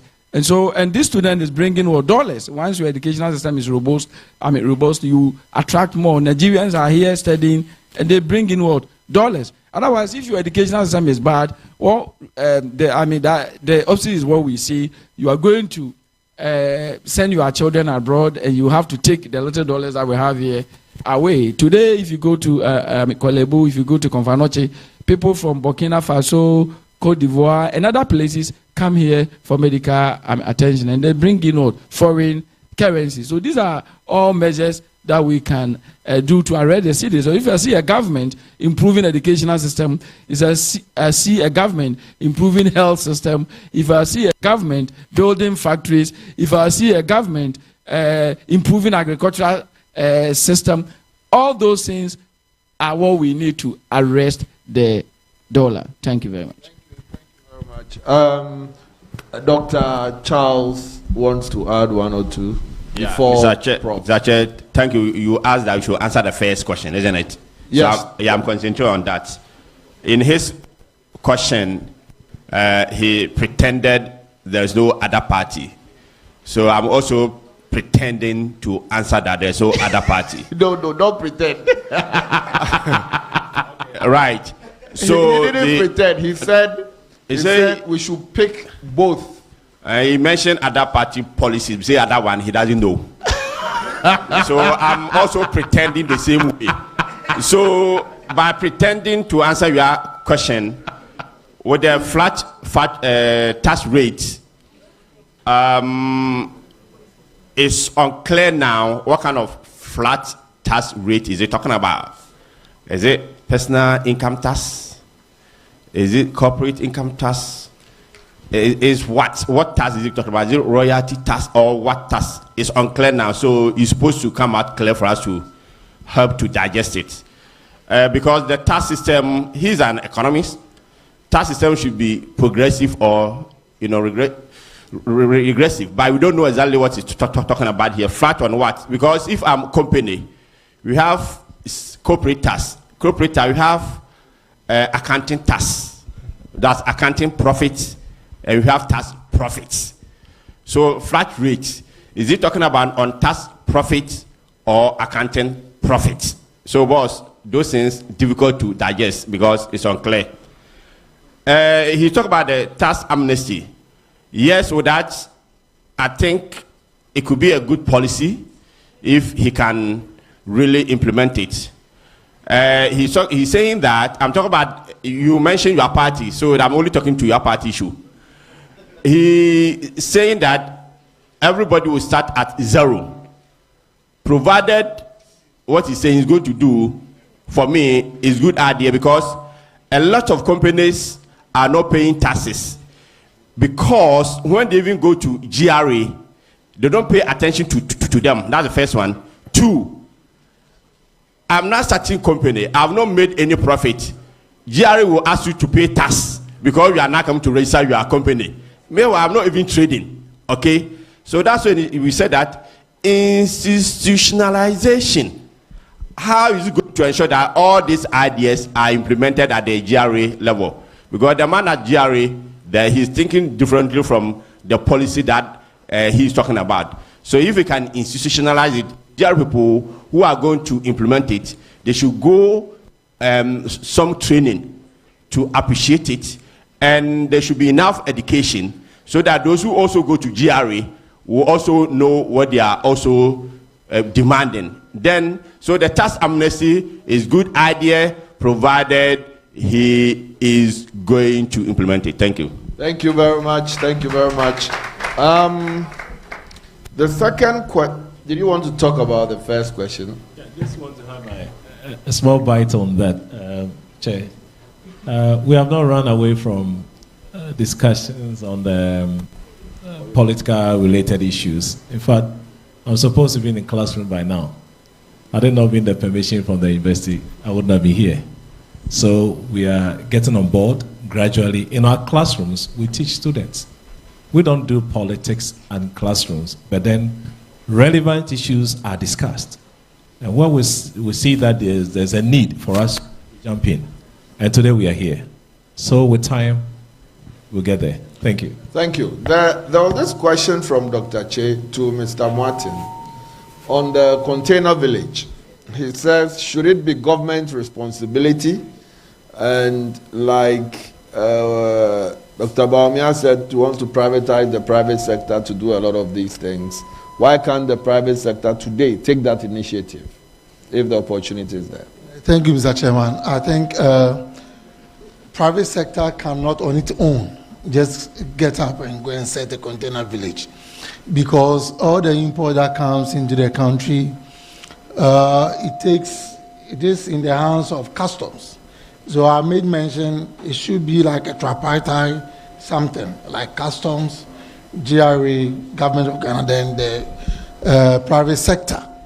So yes, if government brings on board the private sector, and I know when we met Dr. Bawumia, after the presentation, about 2 people that were present in that meeting, they saw the cash in. So they quickly, after the meeting, contacted me. They wanted more of that. And I was not surprised when we met the opposition leader. After that, some businessmen who were in the meeting also came. Because it's something that you have to get the green light from the government so that we can also establish that. But with my brother Nino, you see, it will be difficult for me to come and tell you X policy is genuine, so I am recommending Mr. X to you, and Mr. Y policy is not feasible, so shun him. No. In Akan, we have something we call Besepa and Konya Habai. You see, I will present the issue to you. As the good book says, if you have ears, listen to what I am saying. But for me to tell you, because we have a lot of COS, there was this man. If this man is on radio, I will never do anything until that man has finished with submission. And I thought this man was a genuine, sincere person. Not knowing this man was doing politics. As soon as the government changed, he got an appointment. I tried this man says he's a security expert. So whenever he's talking, I will be listening to this man. Not knowing all that he was doing politics. So sometimes, me sitting here, I lead a trade association. I have a membership of more than 17,000. So it would be unfair for me to come and tell you, vote for ABC, or maybe the policy. I've even said it, that if Dr. Bawumia was not speaking like a politician, and he would do whatever he said on February 7th, then Ghana can become Dubai when it comes to business. Because if you have flat rate, we are going to have the same duty of that of Togo, why will a Ghanaian businessman ship goods clear from Togo before it comes to Ghana? Thank you very much. There was another question to you specifically on chasing the dollar. Chasing the dollar. Yes. I think one of you said you referred to the black market. No. He said, why don't we, that's from Dr. Che. He said, why don't we encourage the traders to digitalize their trade transactions as much as possible? Super question. As if Dr. Che, I think from here, I have to see him. I don't know whether he is spying on our data. Because it's something that Traders Advocacy Group, we have come in contact with some banks, and we are educating our members. It's even safer for your own good, as somebody will say, to even put all your money on a card. Because me sitting here, I have my cards, about 4 of them. When I'm traveling, it has no need. And now when you go to a place like UK, you want to go and buy groceries, Tesco, nobody is taking cash. Okay. A lot of people, so we are doing it. It's something, and you see, it's not easy. It's work in progress. Work in progress. But one thing that is making it a little difficult, you see, like we do containers. For me, I work with factories. So I just give my banks the instructions, then they will send the money. But we have people that picks from the market. So those are the people that we are encouraging, that they put everything on the card, because those cards are usable outside there. Thank you very much. So the next question was from Dr. Ansa, who wanted to know whether the black market is regulated or not, and if it is not, how do we ensure that we bring them into the formal stream so we can also tax them when they make profits, etc., etc.? So the black market basically it's a byproduct of marketing efficiency. Let me put it within that context. And since it's a byproduct of marketing efficiency, technically it's an illegality in the first place. It's never legal. Yes. Now, if you come to our part of the world, that's why in the first presentation that I made, I spoke about the fact that you cannot have an economy whereby you just license anyone called himself a forex bureau to buy and sell forex. Buying, it's okay, but selling forex, how do you track who the person is selling the forex to? Is the person selling the forex to another one who is going to engage in an illegal business in the black market by selling it at a higher rate to earn a higher margin on it? So that has been the problem, and like the proposal that I was coming up. So you see, if you look at the cocoa sector, for example, I'm just using this as an example, and this is a discussion I had with a senior most person, and that was his idea. And I think I fully support him on that idea. Now, what he said was, look, if you look at Cocoa Board licenses marketing companies to buy cocoa from farmers. However, if any Ghanaian or any business or any institution needs cocoa beans, you can't buy cocoa beans from the marketing companies. Isn't that the case? But why is it that when it comes to forex, we license anyone to buy forex, but at the same time we give them the power to sell forex? If Cocoa Board was to engage in similar trend, you would have seen our cocoa beans threshold falling more than 100% within a year. And basically that is what is happening in the black market system. So because of the licensing agreement and regimes that we have with the forex in particular, you don't know who the black market owner is selling to. And for that matter, people can even wash currency through the black, what they call the forex bureaus, and the forex bureaus in turn will trade to the black market, and you and I will now go to the black market and buy from there. So that is what is happening. So if indeed we want to check the issue of the black market, I think the licensing of the forex bureaus is one area that we need to check it, and also limit in terms of they selling forex to people. Then my senior madam talked about the issue of research and data collection. Now, I was privy to the African Prosperity Dialogue that occurred in Ekropon a few months ago. And one of the things that came up was that the Association of Businesses, they were going to form Chamber of Association of Businesses. So when you come to Ghana, you have a Chamber for the Association of Businesses, which becomes the umbrella of the all associations in Ghana. So if you want to engage in trade, that is cross-border trade under the ambit of the AFTA, then we need to go through this umbrella, whereby they will be able to tell you companies that are credible in Kenya, in Nigeria, in South Africa, in Ethiopia, in Uganda, etc. That is where you can also gather data on companies that trade in respective businesses and goods and services that you may want to trade in. So that is the source that I think going forward under the AFTA they are trying to implement, and I think it is the best way to go. Thank you. Thank you.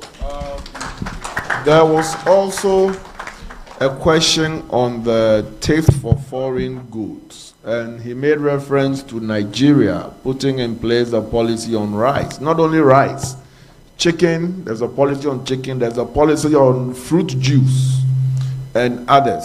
And his question was, why can't Ghana do same? Yes. So not long ago, we was it this year or last year, late last year? I'm struggling to recall. You saw the Minister for Trade, Honorable Katie Amond, sent a bill to Parliament. What was this? How many of us do remember this? I mean, the bill to restrict the importation of yemade and other stuff. Now, what happened in Parliament House? So you see, at the end of the day, like the chair said, our problem is cyclical. The very people who complain about these problems are the ones perpetuating these problems. We actually talk about the problem, but in reality, we don't want the problems to be solved. That is what I've come to see. So if you have a parliamentary system that will object to such a bill, and for me, I don't see anything political about that bill. Why on earth must we import Yamadiya to a country like Ghana? And we are spending over 100 billion USD annually to bring in Yamadiya. I mean, it is... I mean, just ponder over this for a moment. Let's just take our NPP, NDC lenses off for a minute and just think about this and tell yourself, does this really make rational sense? It doesn't.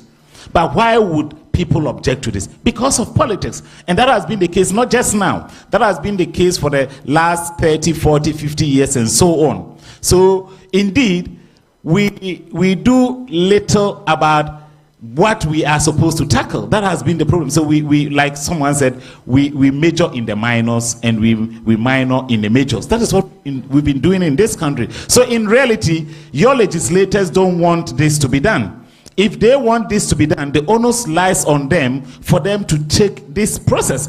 I mean, government can do all that it wants, like what the minister did. But if it gets to the House and your MPs reject it, what can government do? So that has been the problem. So as a country like with the rice and with all the other sectors that you talked about, yes, I mean currently that we are producing enough rice. I mean, if you go to South Africa, if any of us have had opportunity to live in South Africa and you've eaten their rice, I see that given my experience across the sub-region, their rice called a tastic is the most tasteless rice I've eaten on the African continent. But if the typical South African goes to the mall, if he goes to the Pick and Pay, he goes to the game and name the rest of the malls that you know, jasmine is there, perfume or whatever is there, but the average South African will still buy the tastic. You see, because of the orientation, the taste. But when we come to Ghana, it is the opposite. Not long ago, I asked my master's class, I threw this question to the females in my class, and I asked them that, look, most of you are wearing this hair that I see. Now, let's assume that today government says under the 1DF, one district, one factory, maybe these hair companies are supposed to relocate to Ghana and produce this hair. Would you still patronize? Say, no, say, if it is, they mentioned one, can any woman help me? There's a one, there's a more than one. If it is the same as this one, then, but if it is Ghana made, no, you know. So that has been the problem. So the problem has been our taste. And with the car issue that you talked about, if you've paid attention to some of the statements made by these car assembling plants in Ghana, in fact, I see it more or less that they are threatening that they may close and relocate because the demand is not there. People are still bypassing them and importing cars because they feel, why will I ride a Suzuki or a Toyota assembled in Accra or in Ghana, let's be precise. I would rather want a Suzuki or a Toyota coming from the US. Then you see the American brand embossed on it. Then that gives us a source of satisfaction. So you see, we need to orient ourselves, and especially the young ones, the ones put from Accra Technical University and the rest, we need to reorient ourselves and see that there is something good within us. Over the years, all that we see that anything made on African continent is not good. And it is the reason why, if you pay attention to the data, we trade among ourselves less than 15% and trade with the rest of the world about what? 85% or more. That has been our social orientation. And the economy is what you do, what you walk, what you drink, what you wear, what you sleep. That is basically the economy. So if you don't change our orientation, then we are heading for it. Thank you. Very much. Thank you very much. I mean, what Dr. Bano has just said is the risk, and I'm sure it's one of the reasons why the topic is what it is. Is it political rhetoric or economic reality?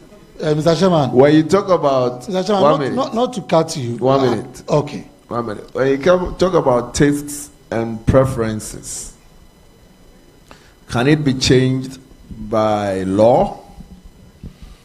Or do we need to ensure a free market economy? You know, in Ghana, we do everything better than the European. When we talk about free market economy, we do it more than the European. When we talk about import, we import more than anybody else. When we talk about everything we do it, capitalism, we do it more than the white man. Democracy, we do it more than the white man. religion, we do it more than those who brought the religion. So it's an interesting discussion. It's an interesting discussion.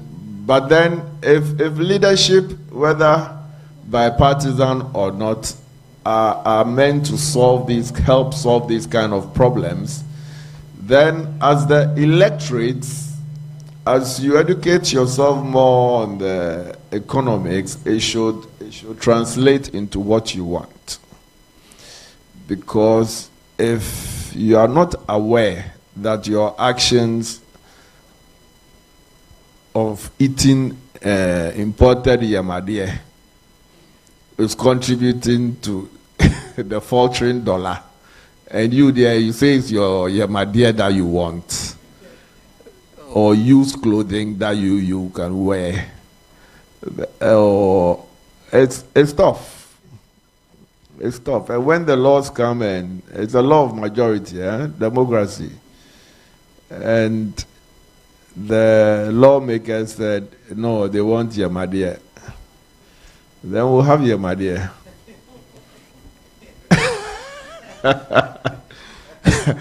My boss, David, you wanted to make a comment? Yes, Mr. Chairman, you see, sometimes I think one problem of this government is lack of consultation.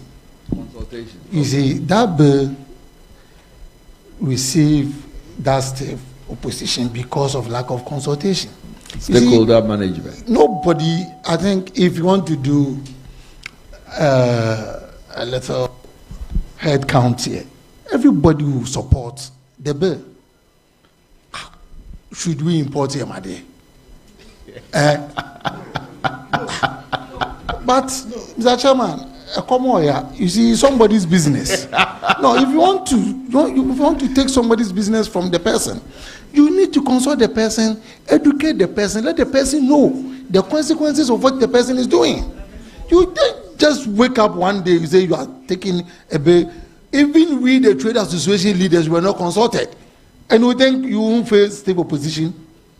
Thank you very much. You made your point. You made your point. So, not just passing the bills, but the process to which the bills are parted, the process through which the bills are proposed is also very important. Then, this was a question directed to Prof. He says, on that PNDC law you talked about, PNDC law what? Okay.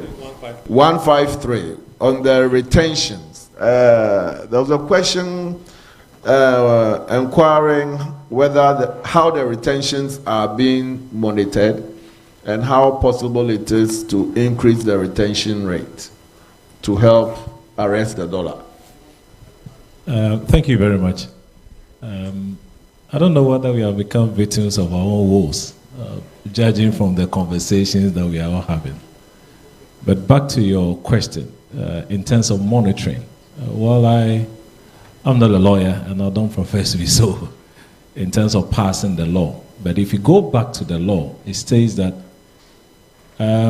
with the permission of Bank of Ghana and the Minister of Finance, the mining companies have the right to retain not less than 25% of their earnings. That's the law. Is this law monitored or not? Several calls that it should be reviewed. In terms of monitoring, I don't have a problem because we have the Financial Stability Department or Bank of Ghana in charge of this. And government has also been asked to review the existing agreement. And there are calls on the government to allow these mining, oil, and gas companies to open a retention account with Resident Bank or BOG. So I'm aware about the monitoring, which they are doing now. But the issue is about the percentage. Because if you tell me less than, I'm open to use the rest for other activities. And the reserves will still be going down. So my issue here, when I stated, was not about the monitoring. In fact, for the Bank of Ghana, in terms of their supervision and the monitoring processes, I won't say they are doing badly at all. There could be some other inefficiencies elsewhere, but in terms of the monitoring they are doing. But then there's a call that that law should be considered again because of these currency issues we are talking about. Thank you. Thank you. Thank you very much. Thank you very, very, very much. So we're done with the first round of questions. 2 more questions and then, okay, 1, 2, 8. Engineer, you are 1, 2, 3, 4, 5, 6. Charlie, this one we're not going to leave here today. So we'll make it 3.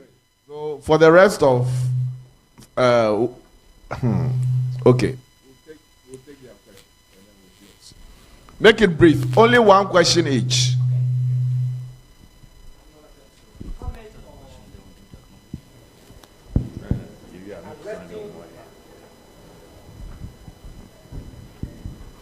Arresting the dollar. I will put it the other way around. Rescuing the city. Rescuing the city. Because we have always put so much emphasis on the dollar against our own selves. Let's make the city the subject. Okay. And not the dollar. Thank you. When President Kufuor was there, $1 was equal to 1 cedi. In other words, 1 cedi was equal to $1. And that meant 1 cedi was worth 100 cents. 2020, December 31st. 1 cedi was now 17 cents. Today, if $1 is 14 Ghana cedis, it means 1 cedi is 7 cents. Which means the city is getting finished. What can we do about it? I wrote an opinion in the Daily Graphic of 15th April. And I give a copy to Dr. Domfe because he's the nephew of E.M. Keynes. You see, we are trying to solve inflation and dollar problem. What about the other issues? There was a meeting at La Palm some time ago when Dr. Dresaya was a co-chairperson. And I asked a question to somebody. Was making a presentation from, I think, Barbados. He was making noise that they have been able to stabilize their currency. The inflation was low. So when I got up and I asked him, what was the cost of achieving that stability? You think when there's instability, you only see the problem. You don't see the advantage. When God created man, okay, all I want to say is that politicians cannot solve the problem alone. Yes. If any politician says he wants to solve the problem, he cannot, unless he goes with the people. The people, we have got our own mentalities. What can we do as individuals to support our own country, our own economy? Don't let us see the currency depreciation only the bad side. What is the good side of it? What advantages can we take off? Led by a government, it was okay. This is the issue. When we're in school doing biology, say the importance of mosquito. Can mosquito have any importance? But they do. Thank you very much. So what I'm saying is that the government, we should start from education, our own education. When we go to school, let us teach our people what we need to do to change our mentality so that we can do things to promote our own economy. Thank you very right. much. Thank you very much. So this was a contribution. It was a contribution. And the name again is? Sylvester Asare. Sylvester Asare. Okay. Please, make it brief. Your one question. My name is Ofosuhene. Ofosuhene. And my contribution is on the fundamental. I listened from the beginning, and I still missed a very key point. I'm in shipping for about 21 years. Everywhere I go, we provide services to protect the country's foreign reserves. Yeah. That is export. Yeah. This is the only country where when we export, we lose the revenue. Foreign reserves is just about having the foreign currency circulating in the commercial banks. But this country, as we speak, 81% of all exports, we give it for free.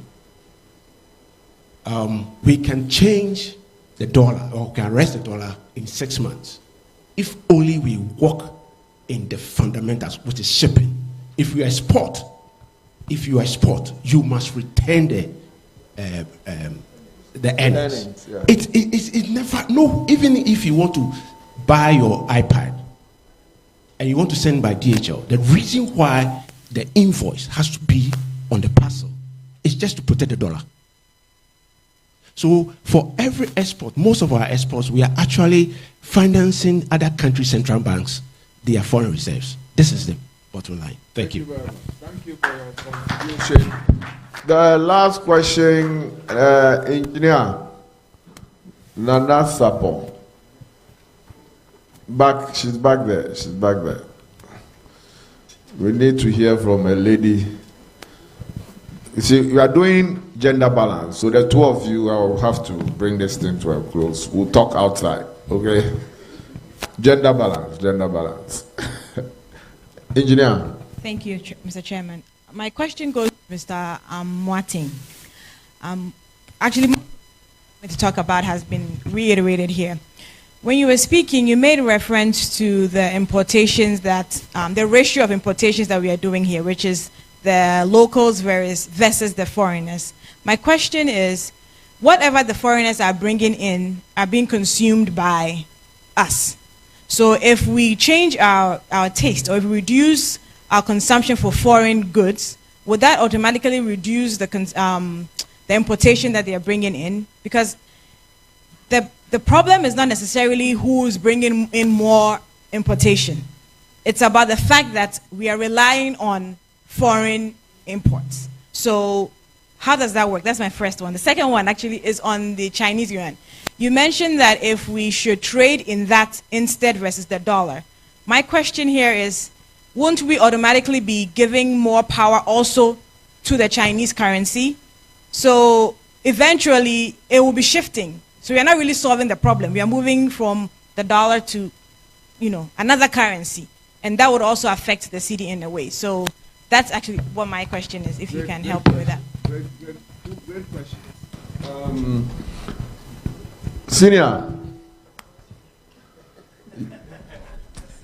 I think the first one, Mr. Etuahene, the first question was to Dr. Etuahene, and the second question was to you, where the yuan issue. But Doc mentioned, no, I think the other way. You mentioned that the people doing the imports are more foreigners. The ratio. And then her question is that it's import anyway. It's being consumed in Ghana. So who brings it really doesn't matter, whether they are indigenous people or foreigners residents in Ghana. That's what she's saying. Maybe your answer would be, if the larger proportion belong to Ghanaians, then the dollar will be retained in Ghana.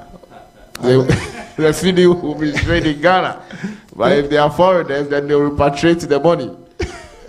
Mr. Chairman, if you answer, I think engineer came because of me. And we thank her. You see, the reason why I made that thing known, because a lot of people think it's only Ghanaians who do the import. And if you recall, or maybe, I don't know if you've taken a key look at it, from 2005, or beginning 2005, I should say, the dollar used to go up between August, September, October, because of the local going in for Christmas goods. But with the infiltration of these foreigners, after the August, September, October, now comes January, February, March, with this Chinese going back, because after our Christmas, these Chinese have their new year January, February. So if we enforce the law of these foreigners in the retail sector, the GIPC Act 865, the Section 25, if we are able to enforce the law, then the import that comes in will go down. It will definitely go down. But because we have left everything ajar and everybody, now go to Mokola. If I tell you now a shop in Mokola costs 500,000 Ghana cedis, you will not believe it. But what is 500,000 cedis in dollars? It's nothing to a Chinese manufacturer. And all the Chinese, the foreigners you see here, they are here as reps. So a company or a factory that's shipped for me, they do more than 10,000 containers to the North America. That company, how much is $30,000, $40,000 to that company? So it's easier for them to take a shop in Mokola. And now, if you go to Mokola now, about 60%, when you go to the UTC, former Olivant Arcade, that place, now about 60% of the shops there are owned by Chinese. Wow. And now, this is, Mr. Chairman, what will interest you. Now, they are buying the buildings now. And after buying them, if you are not a Chinese, you can even bring $1 million. They won't give you a space. Quite. Yes, that's what is happening now. Really? So when we were agitating that government should enforce the law on the foreigners in the retail sector, this is what we saw. But on the other side, they thought, oh, Ghanaians, we don't like competition, and because these people are coming, their goods are cheaper than yours. But mind you, I deal in shoes and furnitures. I give some to my classmates, my pastors, my people, I should say. Do you think I will go and bring in any inferior stuff? I won't. Some journalists here will testify. I give them shoes. And the shoes I give them takes more than 3 years. But go to Olivant Arcade, go and buy shoes from this Chinese. You can't use them for 6 months. So that assertion, that notion that Ghanaians, our goods are a little bit expensive, in as much as it is expensive, it's quality. Okay, so thank you very much. The last question goes to Ms. Dr. Echiahene on the yuan issue. No, it goes to me. Yes, the yuan. Yeah. Yes, yeah. the yuan. That's what I say. She came because of me. Yeah. You see, the yuan. While my sister was talking about wouldn't they have power, but the Chinese, they have power now. Apart from America, it's China. So let me help in that one. So I think your response, the response to that is, if you diversify the currency, the demand on the dollar will go down. Go down. If the demand of the dollar goes down, the price of the dollar will go down. And then the inflation, forex will be arrested, inflation will be arrested. So that deals with that.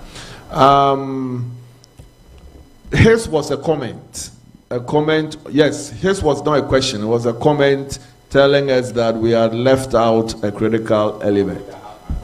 Oh, thank you. You have a comment. Yeah, Mr. Chairman, he thinks when you export in Ghana, the proceed. He thinks when you export from Ghana, the proceed doesn't come back. It's also in my presentation. I said that comes back. Yeah. LOC, letter of commitment. Yes. You can't do exports in Ghana whereby the proceed will not come back. Yes. Now the LOC, which came to be around 2013, 12 thereabout, when you export within 60 days, the export proceed must come to Ghana. If you decide not to bring the proceed to Ghana, you can't do export again. So a lot of people don't know. It comes. But it's a country that we do, which is less. That's all. Thank you very much.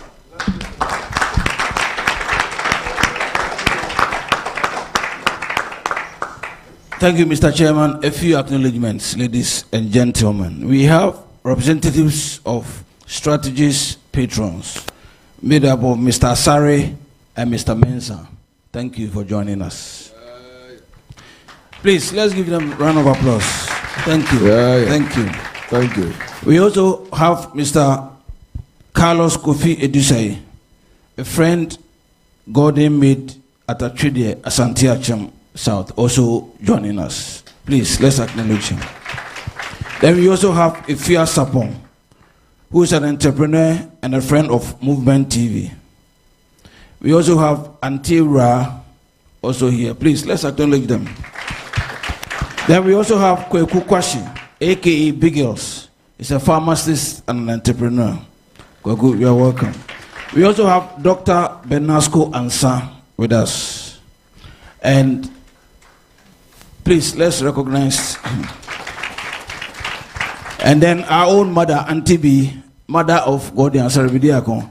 She's been watching us live from Kumasi, and he says I should tell all of you hello. Thank you, Mom. So let me quickly acknowledge our media partners, Mr. Chairman, the Daily Statesman, my ABC TV, the New Crusading Guide, the Enquirer, ABC News Ghana, the Daily Dispatch, Newsday, Movement TV, the Inquisitor, Global Multimedia, Ghana Guardian, Check Out Ghana, and as I indicated earlier, we have been live and still live on Movement TV, ABC News Ghana, and my ABC Live on YouTube. Thank you, Mr. Chairman. Thank you very much. Thank you very much. So soon, time has run out. We are far gone. The program was supposed to have ended somewhere around 1:50. It's 2:39. I have failed. But I have failed for a good cause, because I couldn't stop the discussion. In terms of the time management, I have failed. I'll try and do better next time.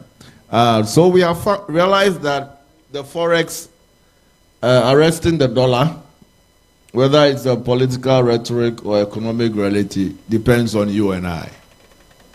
Depends on leadership, the laws we have to pass. It depends on the tastes and preferences of the people living in the country. It depends on what happens externally, because we are a small country, on external shocks. So anytime the big countries cough, then the currency starts moving, you know. It depends on imports. It depends on exports. It depends on trade balance, reserves, demand and supply, import substitution, expectation, speculation, GDP growth, foreign direct investment, debt, fiscal deficit, productivity, corruption, digitalization. So you can't just pick one and think that you are solving the foreign exchange problem. Else, the parliamentarians won't pass the Yamadia bill. They will still bring in Yamadia, and that will reverse everything we are trying to do. So guys, thank you very much. I want to end once again by the quote I started with.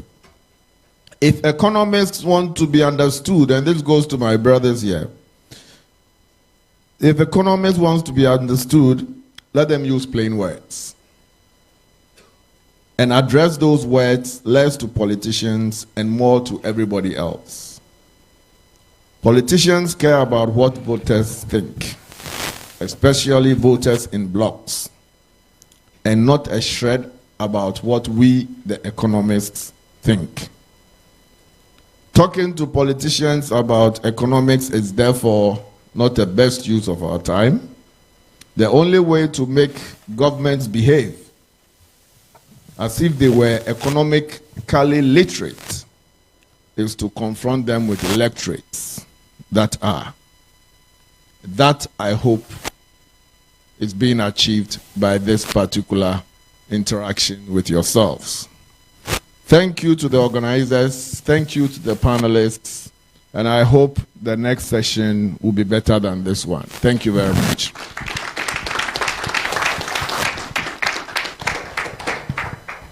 Thank you, Mr. Chairman. Is Mr. Gordon Asare around? If he's around, can you please get him for me? He has to come and do a vote of thanks. he has to come and do vote of thanks. Mr. Asarabidiakon, please come and do us a vote of thanks. Is Reverend Wilberforce Asare still around? Okay. So please come and do us vote of thanks. And after the vote of thanks, Mr. Chairman, with your indulgence, if I'll have a volunteer to say the closing prayer for us, please. Vote of thanks. I think normally done by a woman, right? Did we satisfy the gender? Yes, we satisfied the gender. So there's parity. Mr. Chairman, Managing Director of BOSS, esteemed speakers, distinguished guests, ladies and gentlemen, my friends from the media,